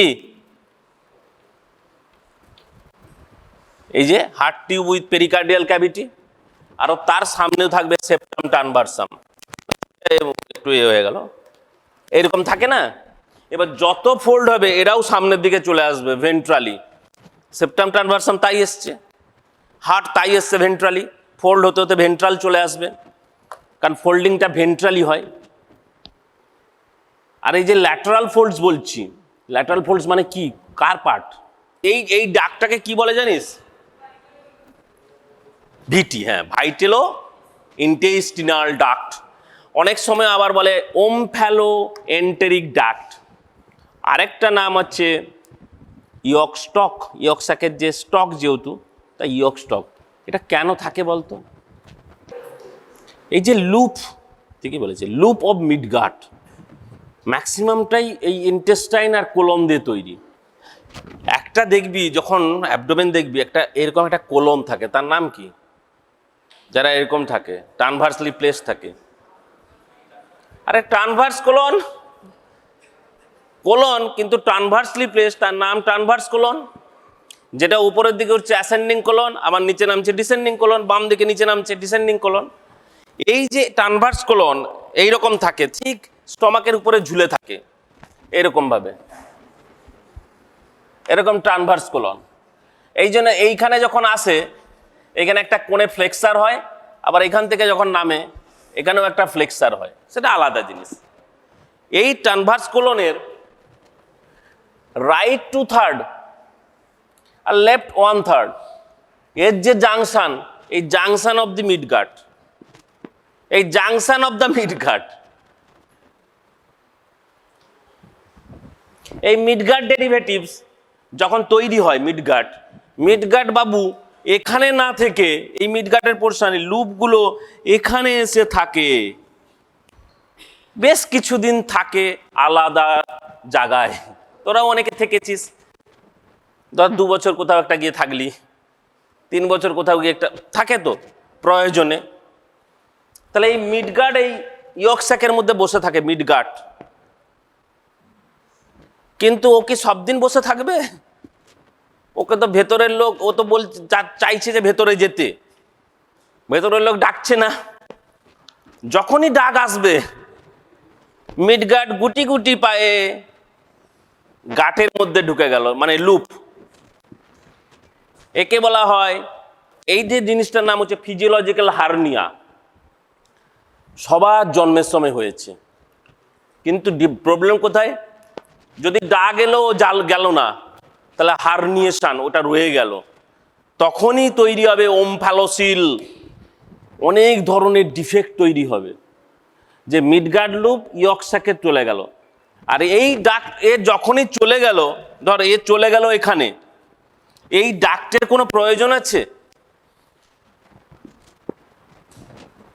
ডাকটা incorporated into the umbilical cord, দরকার নেই। আম্বিলিকাল কর্ডের সঙ্গে ও ইনকর্পোরেটেড হয়ে যাবে, ওকেও তো কাজ দিতে হবে। ওই ডাকটা সব দিন আবার আম্বিলিকাল কর্ডে থাকতে দেবে না। After 3 months of the pregnancy, this degenerates from the umbilical cord. এত সব ঘটনা ঘটে।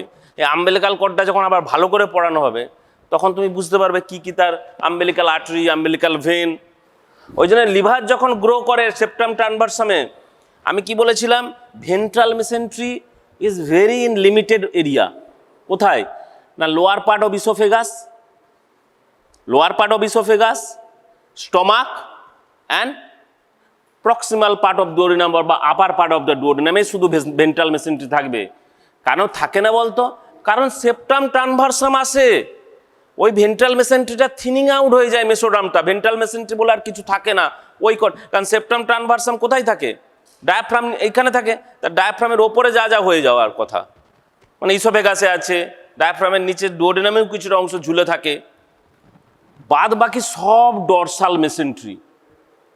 একদম প্রিমিটিভ লাইফে, প্রিমিটিভ এমব্রায়োনিক পিরিয়ডে ডরসাল মেসেন্ট্রি থেকে পুরো গাঁটটা ঝোলে। এই ধর গাঁট, এই গাঁট ঝুলবে এইভাবে,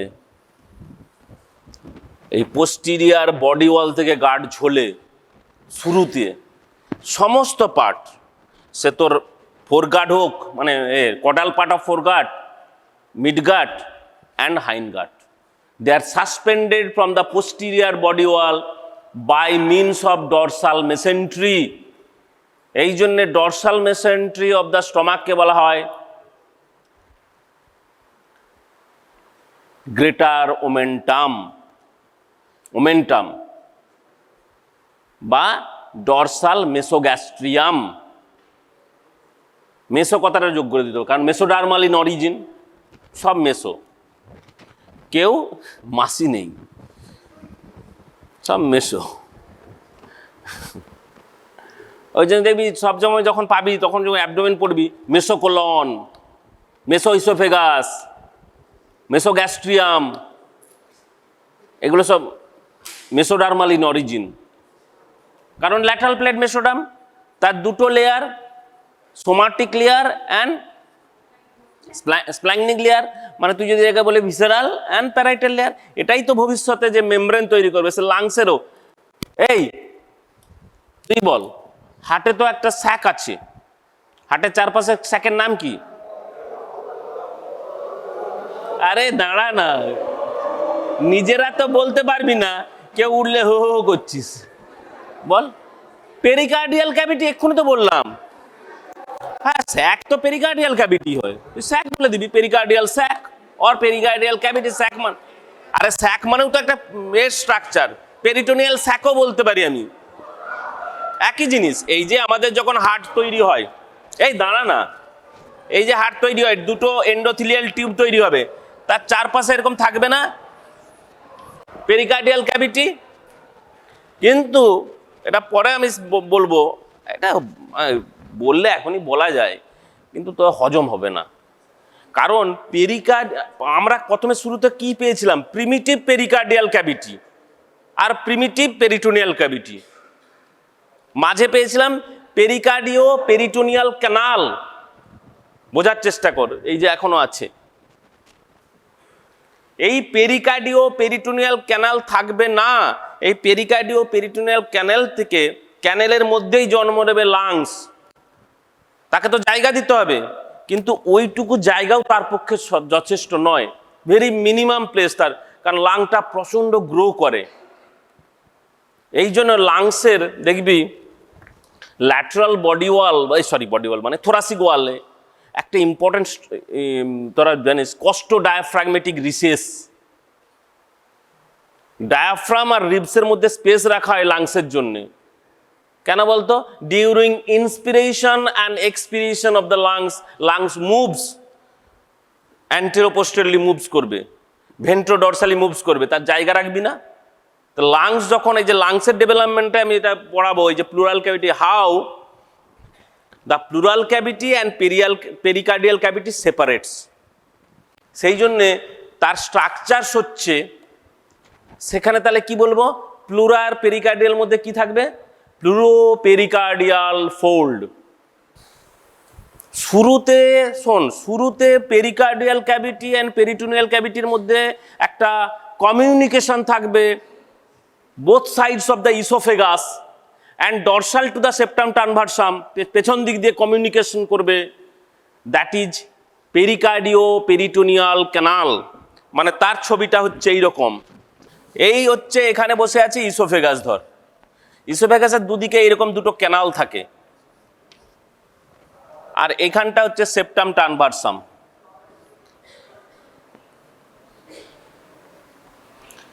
এরা এইরকম দুটো হর্ন দিয়ে এইরকম ভাবে এই যে ক্যানালগুলো, এই ক্যানালগুলো কোথায় পড়ছে এসে?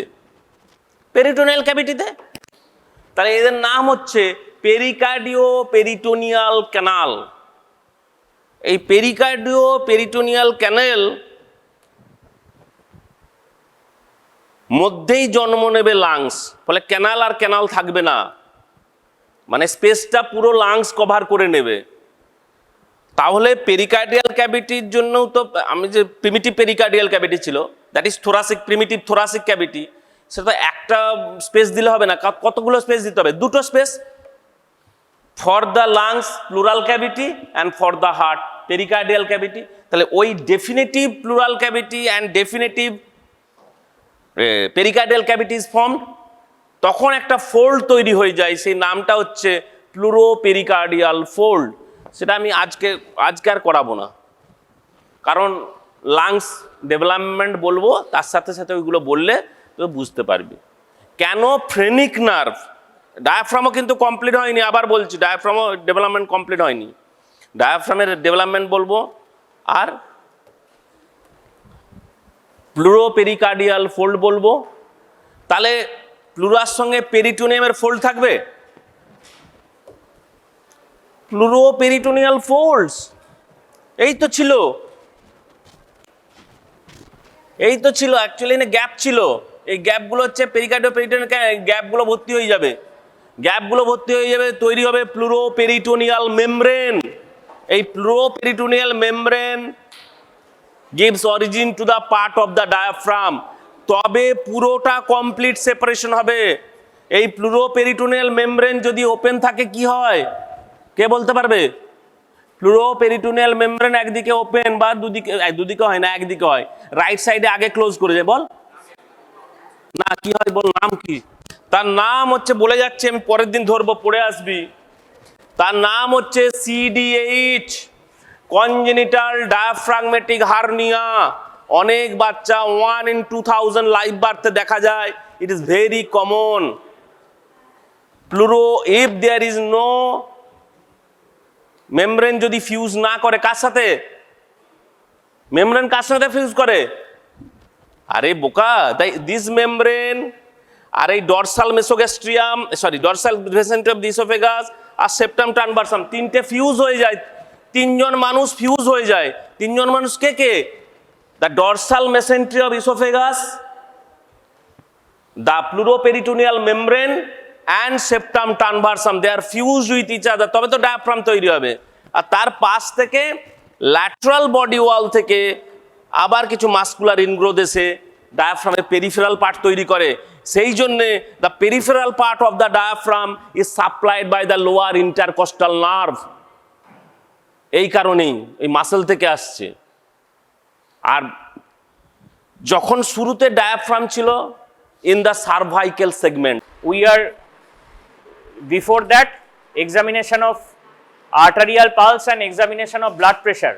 Now pulse and blood pressure examination are part of general physical examination. When we talk of general physical examination in a subject, and we will use the term subject, some basic common terms were discussed: difference between sign and symptom, difference between subject and patient.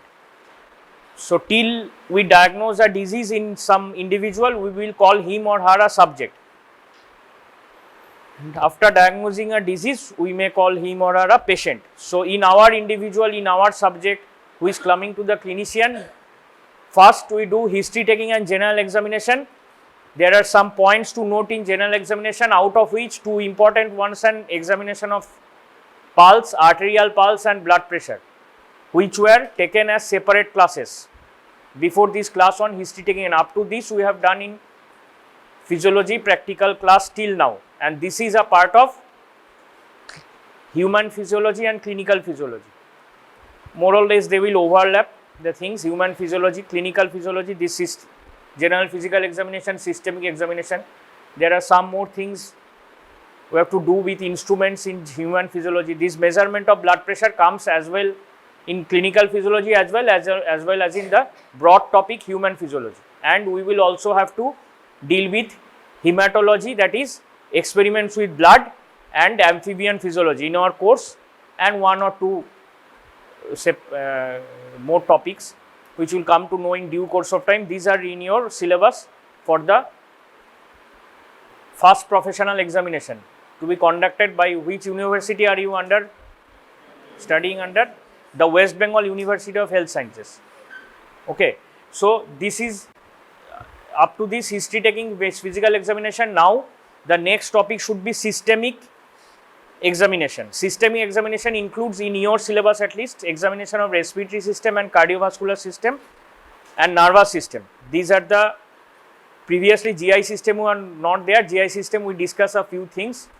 If at all they are asked by the examiner, mostly they will not be, I think they will not very important in physiology, but important, that is everything is there, but for your syllabus, for the beginner syllabus, first prof course. Now they have maybe added a part of GI system, so our HOD sir has taken the decision that GI system will be discussed. But respiratory, cardiovascular system, nervous system, the topics which are in the syllabus will have to be known very well. Those are the areas where we face problems mainly in systemic examination during the exam. Your senior batch just appeared for their university exam and the condition was not very good. So you must attend the classes, then you should practice clinical examination among yourselves. Unless most of them don't need instruments. Maximum you need the stethoscope. So if you have the stethoscope, or even if you don't have, you can practice most of the clinical examinations. So you have to practice. Without practicing, you will forget and make mistakes during the examination. Before becoming a professional doctor, you have to pass the examination, so everything is important. Now we should pass on to the systemic exam, but before that, one or two things are left with blood pressure. Now, by now we know how to measure blood pressure. What are the methods? What are the two methods by which we measure blood pressure? What is the name of the instrument? Sphygmomanometer. We measure with the conventional, use the conventional mercury manometer or the aneroid manometer, not the digital one, not the one which runs with the help of batteries and the measurement is automatic. Those are useful things for practical purpose. If we have in our family, even a person who is not from the medical background can use that, because just he or she has to know, it is self measurement is possible. He or she has to know how to tie the cuff properly, and then the measurement will be obtained automatically. But as a clinician, we use either the mercury one, or now replaced by the most of the times due to environmental hazards, spillage of mercury, etc. we replace it by the aneroid manometer, which has the graduations collaborated with the mercury manometer, and from time to time it should be this graduation should be, that means the instrumental error should be corrected. By repeated use, instrumental error stripping, which should be corrected by again standardizing against the mercury manometer. So we have one or two mercury manometers, maybe most are aneroid now. So how to measure? What are the methods? The cuff is called, what is the name of the cuff? Rivarossi, named after Rivarossi, who described the palpatory method. One of the methods is palpatory method, and other method is auscultatory method. By palpatory method, we get only the systolic blood pressure. When auscultatory method was not, that means not even described, okay, I mean not even invented, auscultatory method. They used to see only the palpatory method described by this. Patient has to be admitted, maybe he or she has to undergo some catheterization, intra-arterial catheterization, direct measurement, etc. So if the blood pressure is say 200, even 220, we can measure by this instrument. So palpatory method, we have to increase it and note where the pulse disappears.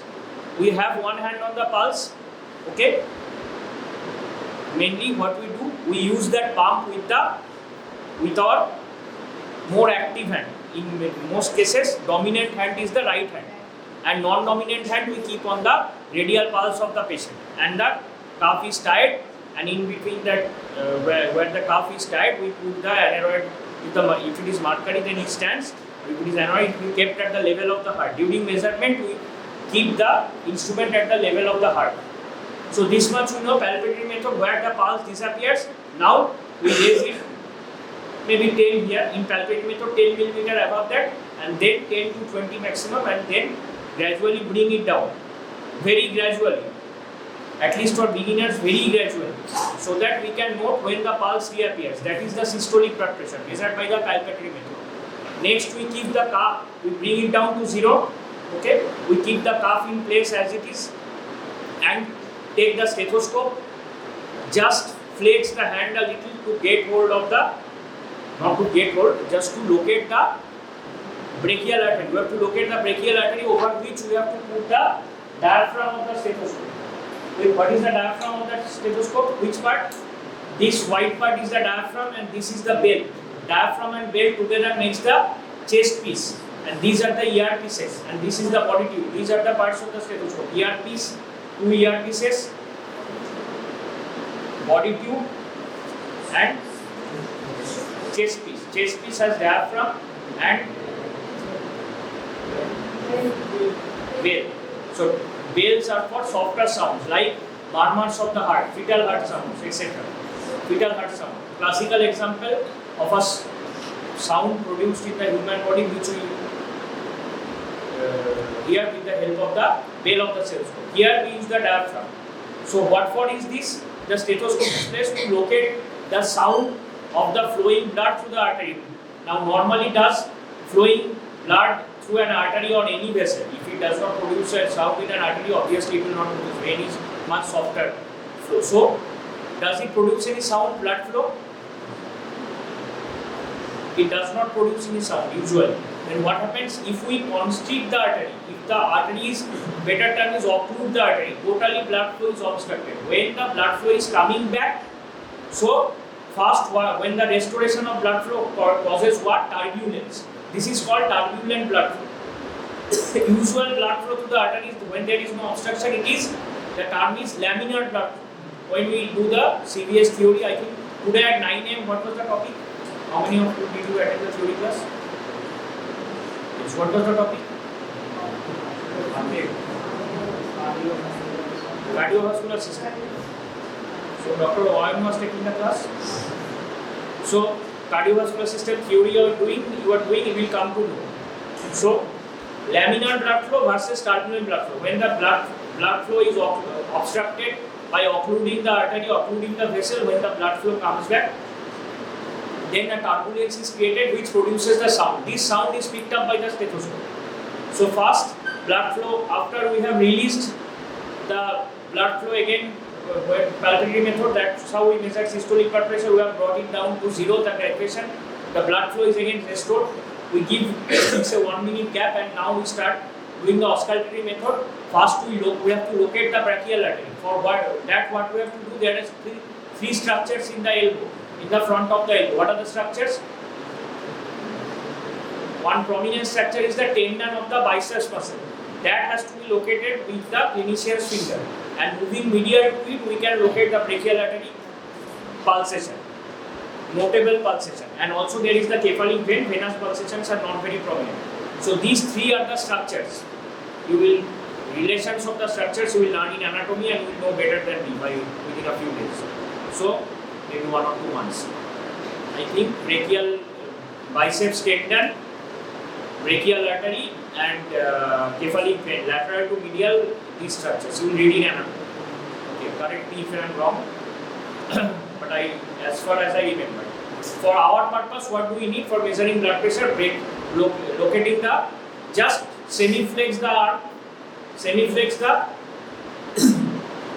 this is the arm, shoulder to elbow is the arm, and then, semi-flex at its elbow joint. You will locate the, what structure? Heart structure, just now we discussed. You should interact. That is the tendon of the biceps muscle. And then you get the brachial artery, medial to it. So you put the diaphragm of the stethoscope over that. Okay, now you have tied before tying, proper exposure has to be done for measuring blood pressure, because if you measure over the clothing, already you are not, that means we are not taking direct method. Direct method is introducing a catheter and measuring directly. That is the accuracy, most accurate. But that is not practical.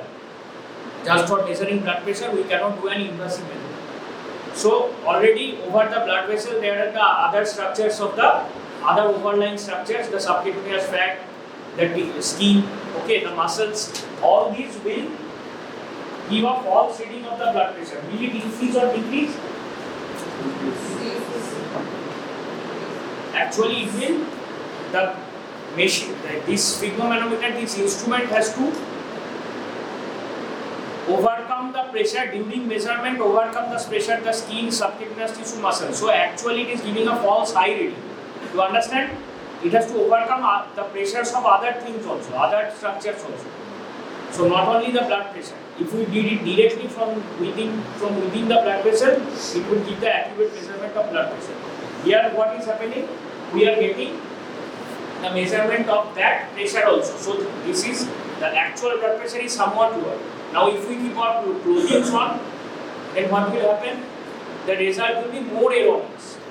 Okay. Still fall. That means this false high value will increase. Okay.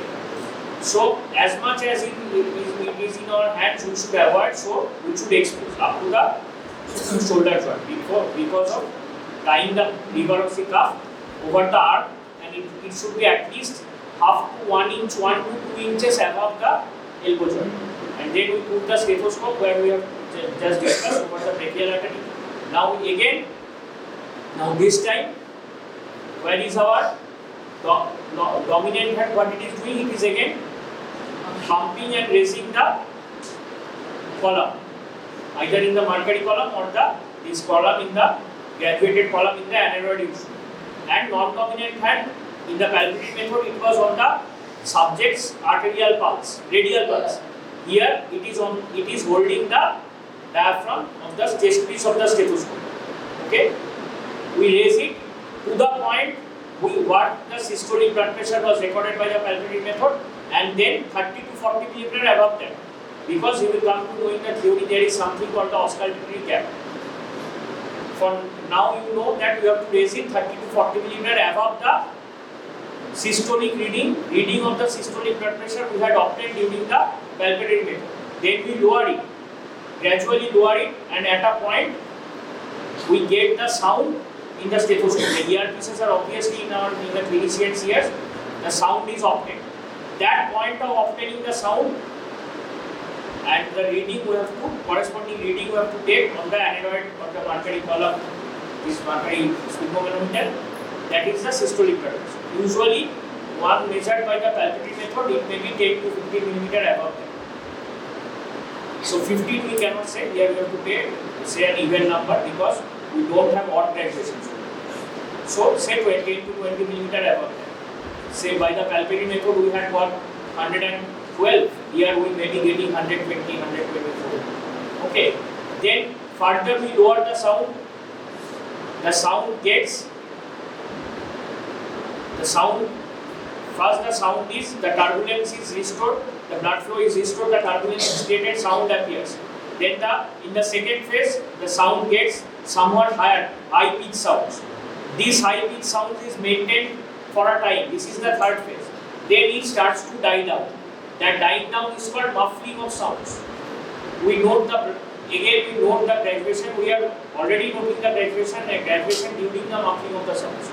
That is taken as the diastolic blood pressure. Then the sound completely disappears.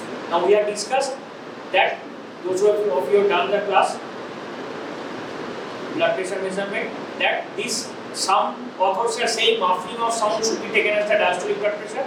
Some authors are saying disappearance of sound. So how many phases of the sound? 5. Appearance, okay, increase in intensity, maintenance of that intensity, muffling and disappearance. Now these phases are named after someone called Korotkov. These are called Korotkov's sounds 1 to 5, and we denote them by Roman 1 to Roman 5. 1, 2, 3, 4, 5. Korotkov sound phase 1, Roman 1, phase 2, phase 3, phase 4, phase 5. Okay? Everybody get it? Okay. So muffling, some authors take muffling as diastolic blood pressure, that means the reading corresponding to muffling. Some authors take it as reading corresponding to disappearance. Now, so in some books it is written like this: systolic blood pressure say 112 to 120, 140. Diastolic, so first one muffling. This is, some books have written is first diastolic blood pressure. Say it is 84. Third one is 76. So 112 by 84 by 76. But we will not go into such complications. We will tell muffling as, most authors are telling, take the muffling as the diastolic blood pressure. Okay. So the sound becomes muffled. Or you may also take disappearance sound, but you have to be clear in what you say. Write it as systolic and diastolic. No, actually not much gap between muffling and disappearance. It may be 4 to 6 millimeter mercury gap. In very abnormally high or low blood pressure, that is significant, but in our normal readings, that is okay. So this is how to measure blood pressure. Now,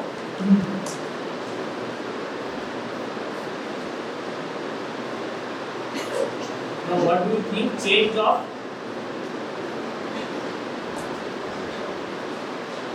posture. What may happen to blood pressure due to change of posture? A person was lying down. Say for 30 minutes, the person has been lying down. That means in the supine or in the prone position, usually we lie down in the supine position mostly. Sometimes maybe in the prone position. So supine position is lying down horizontally over a horizontal surface and the ventral portion of our body facing upwards. The dorsal portion is over the horizontal surface. That is supine position. Okay? By now you know what is supine, what is prone position. Now person is lying down in the supine position. Suddenly he sits and then stands up. Suddenly standing up from the supine position, then what should be the change? Will there be any change in blood pressure? Yes. Yes. Okay. Otherwise we would not discuss it. Okay. Sudden increase in blood pressure due to standing. So why do you say this? So in physiology, in anything, where there is chance, where there is any option, many things in medical education we have to memorize. Where is which hormones are secreted from the pituitary gland? We have no option other than to memorize the names of the hormones are there, the name of the gland is there, we have to memorize. What is the location of this thing? We have to memorize. What is the location? We cannot change the location by ourselves and just conceptualize and make a new thing. If we can make them, we go for some research work and invent new things, apply for the Nobel Prize, etc. But generally we have to accept as it is. But where there is any chance of thinking out that what may happen, so why do you say that due to sudden standing from side tension, why do you say that the blood pressure will increase? What is the cause? The person was lying down. So what may be the cause? What are the topics discussed in cardiovascular system till now theory? What was discussed today? Cardiac output. Cardiac output done. Cardiac cycle started. Blood pressure, discussion on blood pressure, factors affecting blood pressure, ejection pressure. So factors affecting blood pressure has not been done. So blood pressure will change with change of posture, on gravity,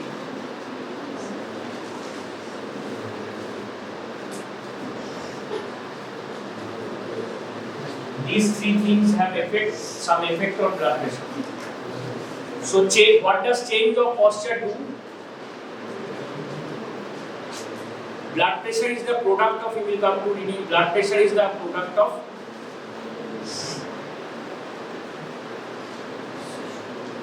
at least one thing affecting blood pressure. Okay, we will know when you go through the theory you will understand better, but at least one thing the heart is pumping out some blood, that is called the cardiac output. It is measured in a volume per minute, volume in a unit time, some volume in unit time. Okay, so it is cardiac output is so how many strokes by the heart. These strokes, these are layman's terms. We call it the systole and diastole of the heart. Ventricular contraction, it is pumping out blood into the big vessels. The left ventricle is pumping out blood into the aorta. So if the heart rate is say 80 per minute, it is normally it is between 60 to 100. We have heart rate pulse, arterial pulse rate corresponds to the heart rate. By now we know this much. This is between 60 to 100 per minute. Say it is 80 per minute. So per minute, and in one stroke, it is ejecting a particular volume, say 70 ml. So this 80 beats per minute into 70 ml per beat per stroke. That is the cardiac output. In milliliter per minute, it comes to 5.6 liters per minute. If it is 80, taken as 80. Okay. So more or less it is between this 4 to 5 liters, 5.5 liters around this per minute. So blood pressure depends on this thing. Now for cardiac output to be normal, what has to be normal? The blood volume, the amount of blood which is coming back to the heart from through the venous system. So in the first class we had discussed, we have to be very clear. What is the difference between artery and vein? Not that which carries oxygenated and deoxygenated blood. Artery usually carries oxygenated blood. Veins usually carry deoxygenated blood, but there are exceptions. What are the exceptions? Pulmonary artery and vein, and umbilical artery and vein. Okay, these are the exceptions. But always artery will carry blood away from the heart, vein will carry blood towards the heart. So what does the system, except the pulmonary vein, what does the systemic veins do? Umbilical artery and vein discussion is at the when we discuss about the mother and the fetus together, but otherwise in the human body, except the pulmonary artery and vein, this pair, all are systemic arteries and veins. Systemic arteries will carry blood away from the heart by the definition of artery, and they will carry oxygenated blood. Now the systemic venous system is returning blood to the heart. Okay, this will go to the right ventricle, then the left ventricle, then to the pulmonary artery, pulmonary lungs. It will get oxygenated, return to the left atrium, and then to the left ventricle and pumped out into the systemic arterial system. That is the arterial system. Systemic arterial tree. Okay. This great vessel aorta, then it is branching artery, next artery. This is the systemic arterial tree. So unless a good amount of blood, the normal amount of blood which should be returning through the venous system comes to the heart, the heart will not be able to maintain the cardiac output, which we just talked about. If it is not able to maintain the cardiac output, then the blood pressure will fall. Because the blood pressure is the pressure exerted by the column of flowing blood, bilateral pressure exerted by the column of flowing blood through the artery, through the vessel. So these we have to adjust.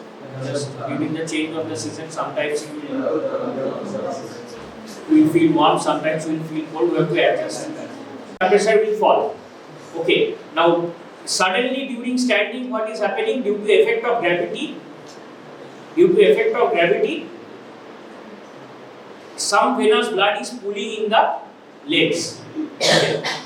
So if the venous blood is pooled in the legs, venous blood is getting pooled in the legs. Even if 200 to 300 milliliter of blood gets pooled in the legs, means in medical terms we will say lower limbs.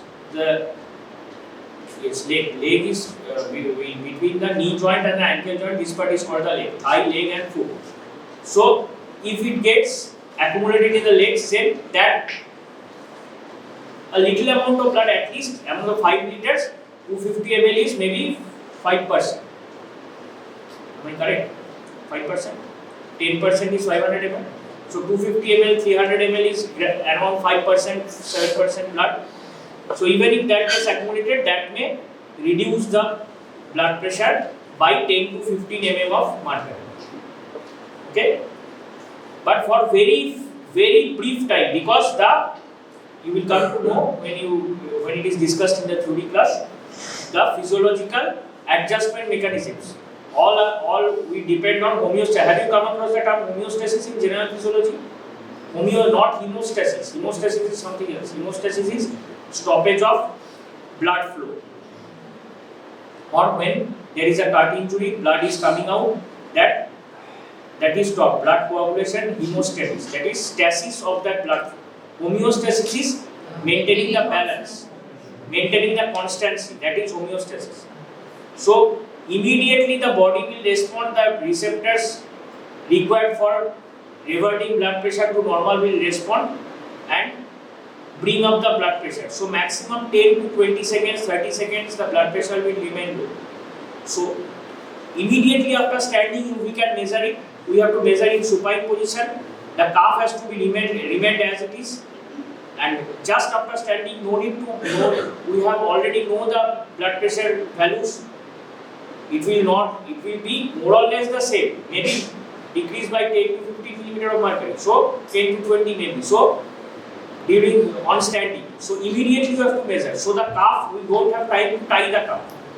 Lying down, we have done by the palpatory oscillatory method. Make the person stand. The calf is in its place. Just measure. Just again measure by the oscillatory method. Very quickly.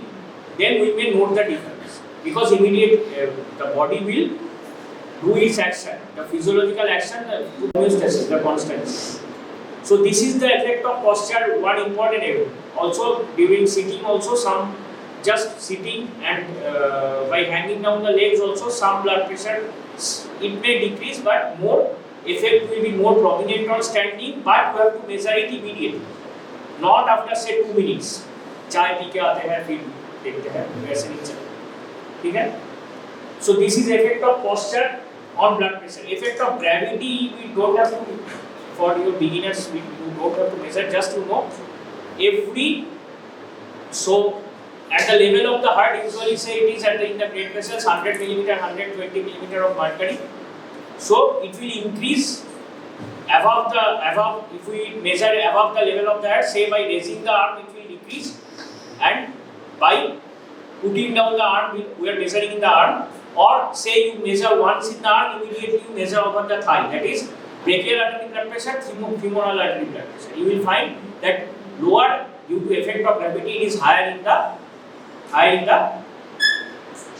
inferior parts of the body. Okay. If you cannot measure, tie the calf over the head of the face. So if you immediately after measuring at the level of the heart, if you put the subject's arm above the level of the heart, and for measuring the effect of gravity, you need a ward partner. The subject is there because the ward partner will hold the sphygmomanometer has to be, obviously you can understand, otherwise the sphygmomanometer itself will, the columns, that pressure will be affected by the time. So that has to be at the level of the heart, your ward partner will hold that. You don't have to do this, nobody will ask you to do this now. Just you know, effect of gravity is it will increase, measured below the heart, well above the heart it will decrease due to effect of gravity.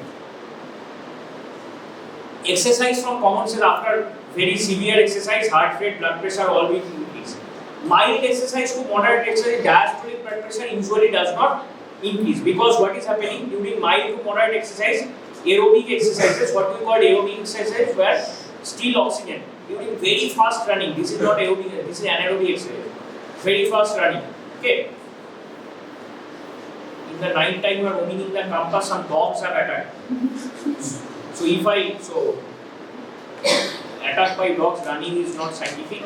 They run behind us, but sometimes we run, don't think can run. So, and the dog is running after me, I have to enter the wheel. So that time it may be, I don't have time to take a break. So that is not aerobic. Aerobic exercise is simple jogging. Okay. Or say 1 or 2 minutes doing some hopping, jogging. Okay. So these types of aerobic exercises, what is happening when it is in the mild to moderate, not severe range, it is becoming anaerobic. But in the mild to moderate range, you are taking deep breaths, not deep breaths, you are taking normal breaths in between. The muscle has to get oxygen. Okay, so just the example we talked of a dog is running behind us or a tiger is running behind us, after some time, even if we try, we will fall down and succumb to our fate. Nothing to do. Because the muscles don't have any more supply of oxygen to continue their function. Okay, but if the muscle is allowed for muscle to get its oxygen and nutrition, blood flow has to be there. So what is the physiological mechanism? Vasodilatation is occurring. So that vasodilatation is not allowing blood pressure to rise much. It will again fall. Peripheral vasodilatation, all this you will reading. That means I am not, as you have not read cardiovascular, because then it will just on the first day, you just can't follow that much. So blood pressure is dependent on the cardiac output. We have got, it is dependent on another factor called the peripheral resistance. Peripheral resistance, if the arteries are constricted, if the vessel is constricted, resistance is increasing. If the vessel is dilated, the resistance is decreasing. If the resistance is decreasing, again blood pressure. Say cardiac output is now become 1.5 times. I am just giving an example. Cardiac output usually does not become that much high. Say 1.2 times, and instead of it was coming to 5 liter, now it is say 5.5 liter. So that amount, if peripheral resistance decreases, then it will balance, because blood pressure, not exactly that amount, because it is not the mathematical multiplication, but blood pressure depends on cardiac output and peripheral resistance. It is not exactly BP, not blood pressure equals to cardiac output into, not mathematical product, but it is a product of peripheral resistance and cardiac output. It is dependent on a cardiac output also, peripheral resistance also. Now if the muscles, see, we are talking of local muscles, vasodilatation is occurring, local vasodilatation, that is bringing, that is keeping the diastolic blood pressure at a constant. But systolic blood pressure will increase to some extent in mild to moderate exercise. In mild exercise, very low increase. But in severe exercise, both systolic and diastolic may increase. As systolic will definitely increase and heart rate will also increase. So these are the effect of change of posture.